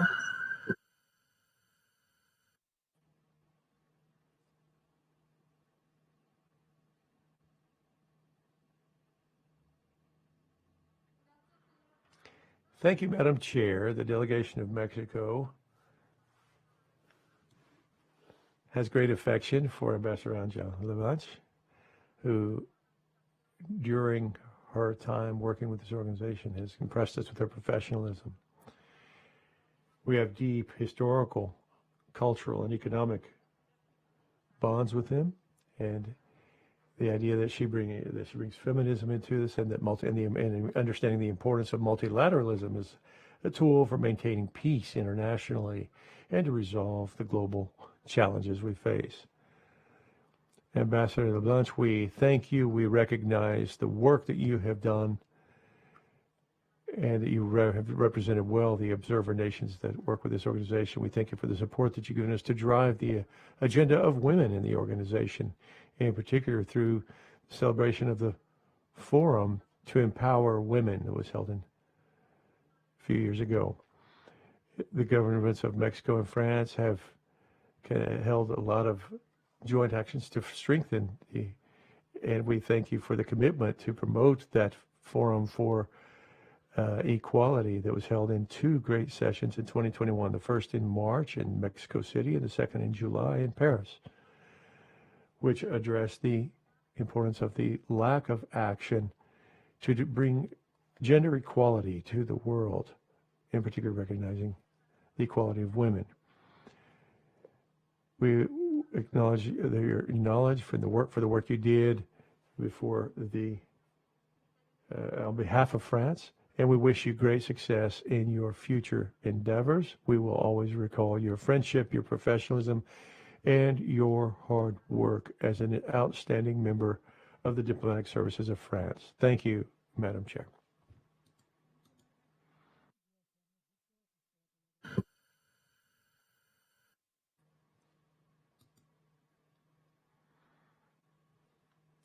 Thank you, Madam Chair. Representing as President Pro Tem of CICAC, we want to thank Ambassador Angela Lablache and to express that we will feel her departure and we will miss her, and we would miss her today being with us. We hope that she will at least be able to hear us and that she will feel the warmth of our colleagues who are all thanking her dedication and her professional efforts on behalf of her country, and the great contribution she has done on all the issues here. She has been a very important strategic partner to us, always attentive, always well informed of our concerns, but also of the successes that each of our states have experienced. So thank you, Ambassador de la Blanche, once again for this perspective that you have brought and always permeated your presence here in OAS. Bon voyage, and we hope that this next chapter of your life will be filled with many new and interesting projects, and that most importantly that you will be back with your family. Hope to see you soon.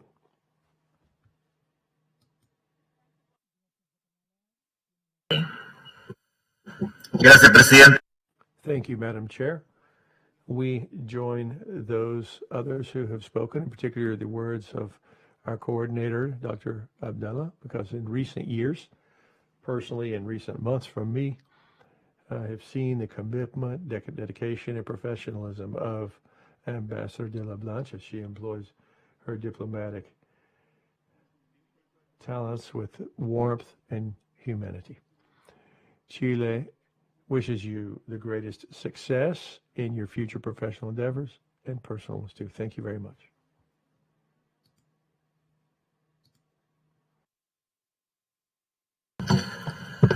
Merci, Madame la Présidente, de me donner la parole. L'ambassadeur Anne de la Blache sait peu dire qu'elle a servi son pays de façon exceptionnelle au sein de cette organisation à laquelle elle a apporté l'éclat et le rayonnement de sa personne. En effet, tout au long de son passage à l'OEA, elle a représenté son pays avec honneur, dignité et responsabilité et a fait preuve d'un engagement constant, d'une disponibilité sans faille et d'un dévouement exceptionnel dans l'accomplissement de sa noble et passionnante mission. Nous avons été honorés d'avoir été en contact avec un diplomate de sa trempe. Rompu à la tâche, l'ambassadeur de la Blache, sans conteste, a œuvré à la consolidation des liens d'amitié et de fraternité qui existent si heureusement entre la France, Haïti et les États de la région.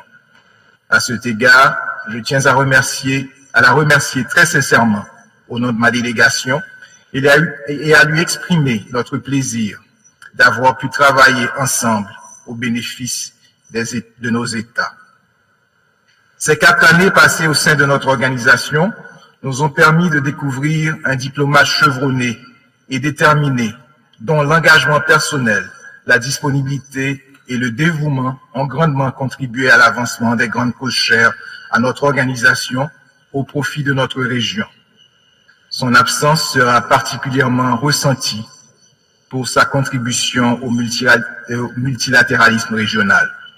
Je ne saurais conclure mon propos sans ajouter à l'hommage que nous vous rendons aujourd'hui celui de ma délégation pour le travail que l'ambassadeur de la Blache a accompli et pour l'héritage qu'elle nous a légué.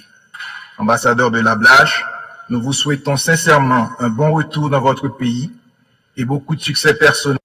We wish her the best in returning to her country and to the resumption of her personal and professional career. So adieu.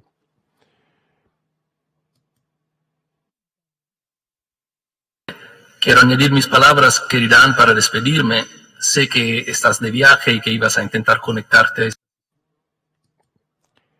I hope, knowing that you're traveling, hoping you are having a chance to connect to this session.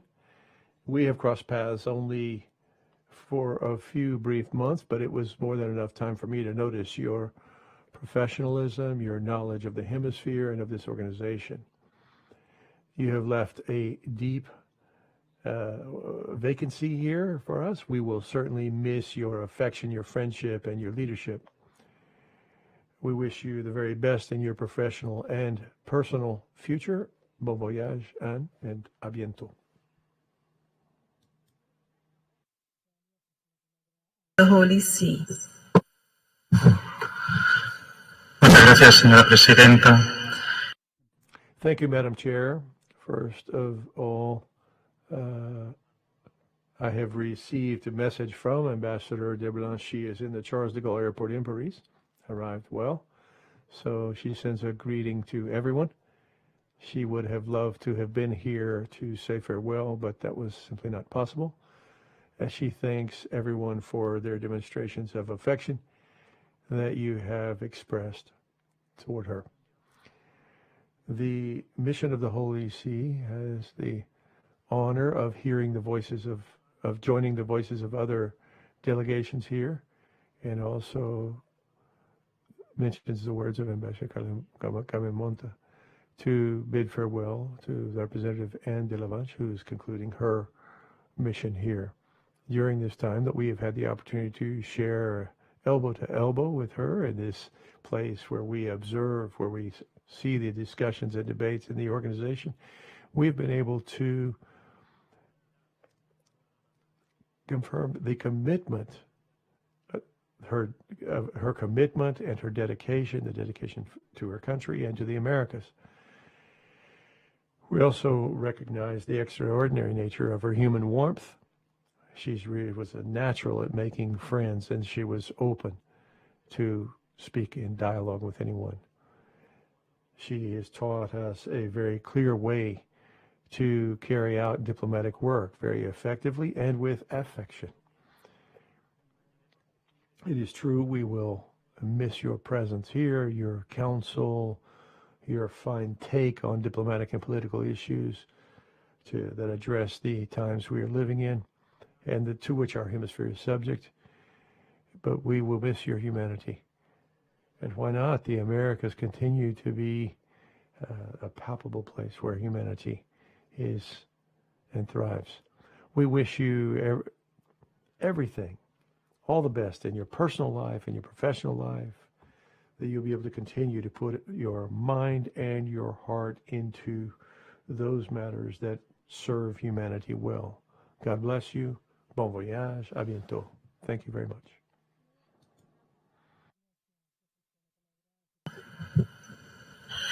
Thank you very much, Madam Chair.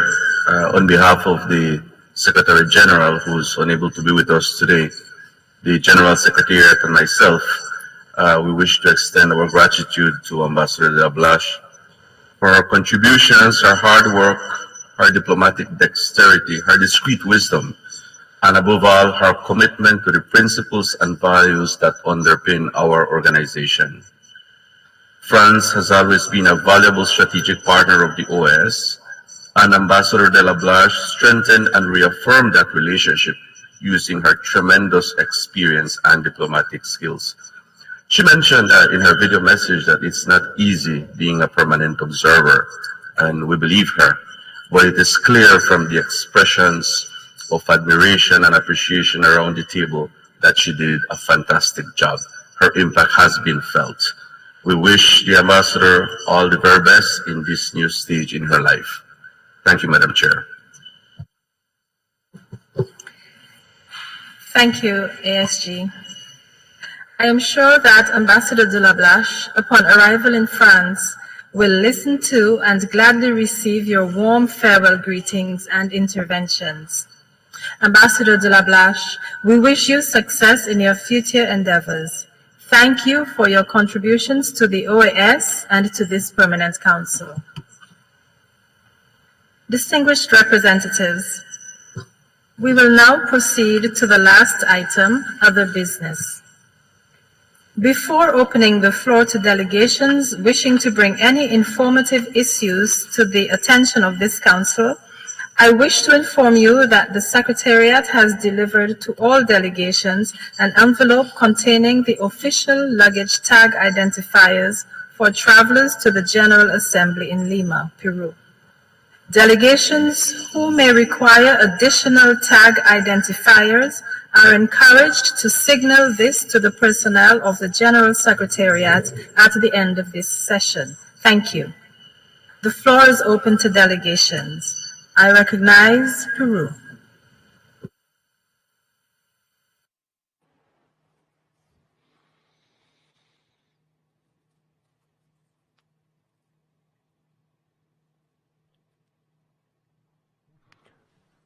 Thank you, Madam Chair. I want to take this opportunity to say something personal. I see the permanent representative of Uruguay looking at me, and he always expresses himself in overwhelming ways, but thank you very much. And so I want to say that through the chair. A few days ago, there was a situation here in which I participated. I heard all of the delegates here present, the representatives of the regional groups, the representative of CARICOM, of Mercosur, of Mexico, of SICA. And these were very emotional statements about a conclusion of my mission that it was expressed here. Intimately, my dear colleagues, I want to say that this happened about a month and a half ago in an administrative meeting. There was something that generated a situation in which a group of diplomats had some uncertainties, and we took a step aside. And somehow this was overcome over time. And this means that, and what I'm going to say, I hope will make some of you happy, if not everyone. I hope that we can go on. I will continue heading up this representation. It's a great honor to me. My personal life is a bit complicated, as you can well imagine. But I was feeling a great sorrow at the idea of distancing myself from the OAS, and all the preparations that we've been working on for some time since the last assembly that was organized by the Republic of Guatemala. So I will continue carrying this role. We will welcome you with open arms, and we will offer the best of what the Peruvian Condor has for you. And we thank you for your generosity. And we hope that we will have some wonderful days here. I think we hope that you'll come and enjoy the dream that it is to be there and to welcome and to see our hospitality. And we await for all of us to join in the fight against inequality in our hemisphere. Thank you, Madam Chair.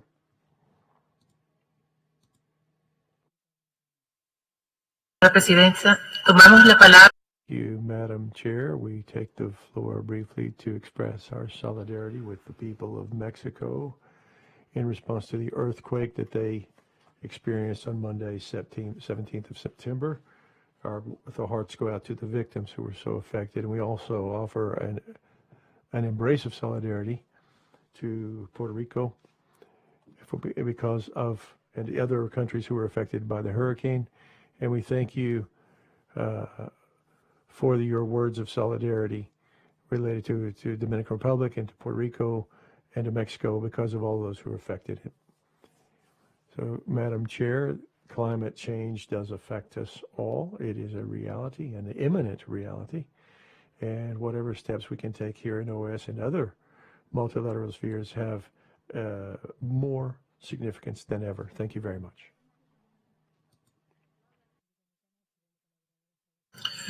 Thank you, Madam Chair. If I may, I would like to raise two distinct topics as items of other business. The second, if I may, would be just to say a few words to mark the anniversary of the September 11th attacks of 2001, the anniversary which passed 10 days ago.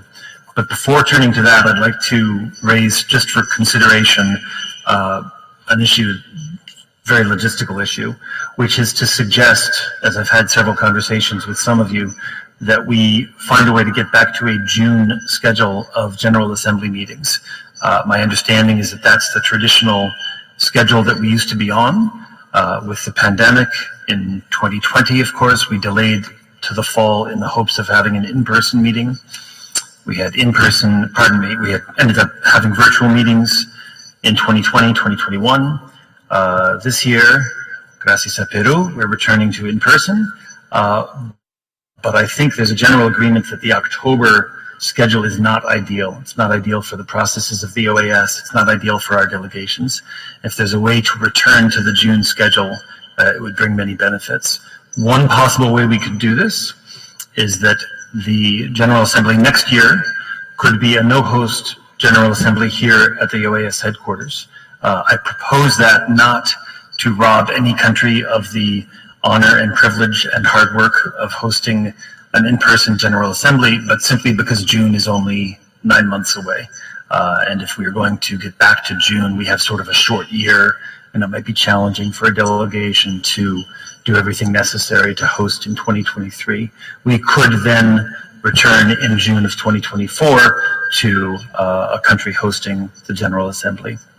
So this is not a decision that we will decide right now, but I did want to throw it out there and encourage us to consider that as we move forward with our planning.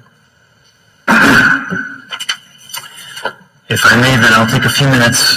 10 days ago, of course, was the anniversary of the September 11th terrorist attacks against the United States, but against members of many nations as well, in New York, in Virginia, in Pennsylvania.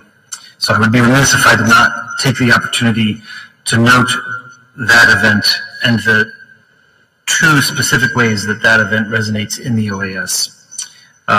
First, of course, is that September 11th marks the adoption of the Inter-American Democratic Charter, as our predecessors were in Peru, and affirmed, quote, that the peoples of the Americas have a right to democracy and their governments have an obligation to promote and defend it.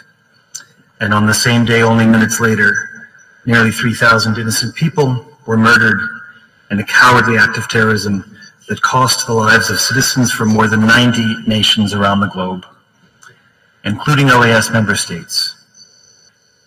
47 innocent victims from the Dominican Republic, 24 from Canada, 18 from Colombia, 16 from Jamaica, 15 from Mexico, 14 from Trinidad and Tobago, 13 from Ecuador, 5 from Peru, 4 from Argentina, 3 from Guyana, 3 from Brazil, 2 from Haiti, 2 from El Salvador, 2 from Paraguay, one from Chile, one from Honduras, and one from Venezuela.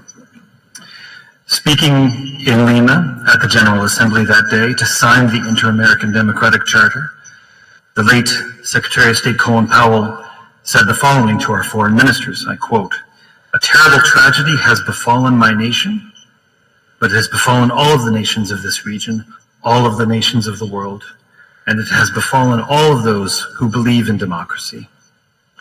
Once again, we see terrorism, we see terrorists, people who don't believe in democracy, people who believe that with the destruction of buildings, with the murder of people, they can somehow achieve a political purpose. They can destroy buildings, they can kill people, and we will be saddened by this tragedy, but they will never be allowed to kill the spirit of democracy. They cannot destroy our society, they cannot destroy our belief in the democratic way." Secretary Powell continued in saying, "It is important that I remain here for a bit longer today in order to be a part of the consensus of this new charter on democracy. That is the most important thing I can do before departing to go back to Washington, D.C., and to attend to the important business that awaits me and all my other colleagues in the administration and all Americans." Madam Chair, colleagues around the room, may September 11th be a day of reflection for all of us, a day to remember those who perished at the hands of terrorists, and also a day to recall the noble principles of the Inter-American Democratic Charter that we pledged to uphold 21 years ago. Our upcoming General Assembly in Lima serves as another key inflection point through which we can continue to advance these principles. We will never forget, and as President Biden noted earlier this month in his commemoration remarks at the Pentagon, 21 years is both a lifetime and no time at all. Thank you very much, Madam Chair. Thank you, United States. I now recognize Uruguay. Muchas gracias, Presidenta. Thank you, Madam Chair.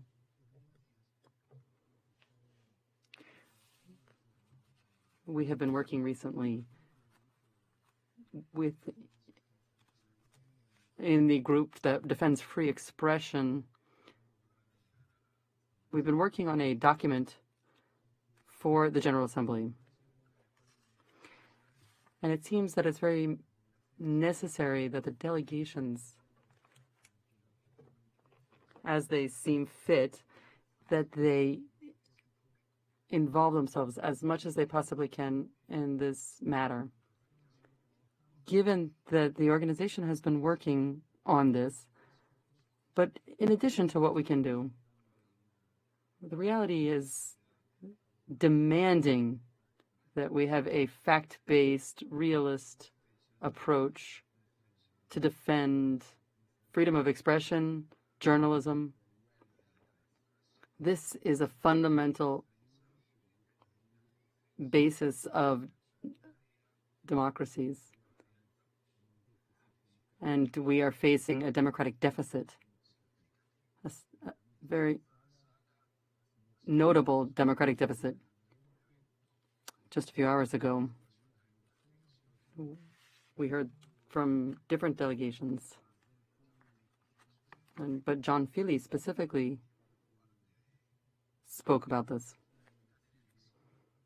talking about journalists who are in exile because they can no longer exercise their profession in authoritarian regimes.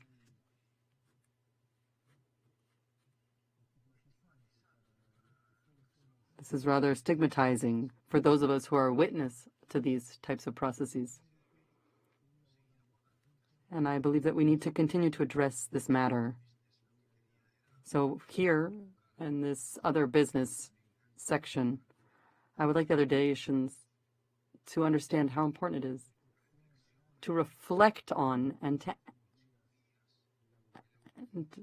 analyze the documents that we are going to be presenting in Peru. Then we're open to this for the delegations, the delegates. We think that this is absolutely relevant and we need to focus and work on this matter. That was it. Thank you very much, Madam Chairman, for giving me the time to speak.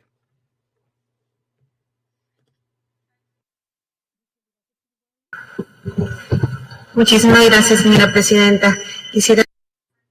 Thank you, Madam Chair. I just wanted to use the floor to commemorate the International Day of Peace. And I'd like to share with the other delegations the declaration that my country has issued, which reads as follows. Costa Rica, as a free and independent, democratic and pluricultural country, commemorates the International Day of Peace on September 21st. This is a 24-hour day in support of no violence and ceasefires. For this International Peace Day, the topic is the end of racism. We want a world based on free of racism, free of and racial discrimination. Costa Rica, as the center of multiple ethnicities and cultures, recognize the importance of peace as a human right. Peace is not just the absence of conflict, it's a human right whereby every person has the right to live in peace, justice, and inclusive practices based on good governance, in transparencies, and responsible government, transparent, responsible governance that respects human rights and equality of access to justice for all. The government of Costa Rica rejects all forms of racism, and we have implemented a number of actions to respect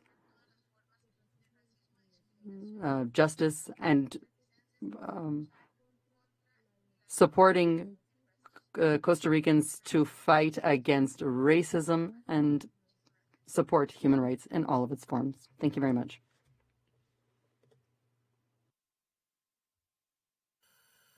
Thank you, Costa Rica. On behalf of Ambassador de la Blache, who has sent a message to this effect, I thank you for your expressions of fondness and for your words of farewell to her. Thank you very much. I now offer the floor to the Assistant Secretary General. Thank you very much, Madam Chair. Very quickly, we are roughly about 14 days from the inaugural session of our General Assembly in Lima, Peru, and there are still a number of delegations that have not as yet submitted their lists of accreditations. Please, if you have not done so, it is very important that we get it as soon as possible. Those delegations who have not accredited their delegates, please do so quickly. We need that information as we plan forward. Thank you, Madam Chair. Thank you, Assistant Secretary General. I see that there are no further requests for the floor. There being no further business to consider, this meeting is adjourned.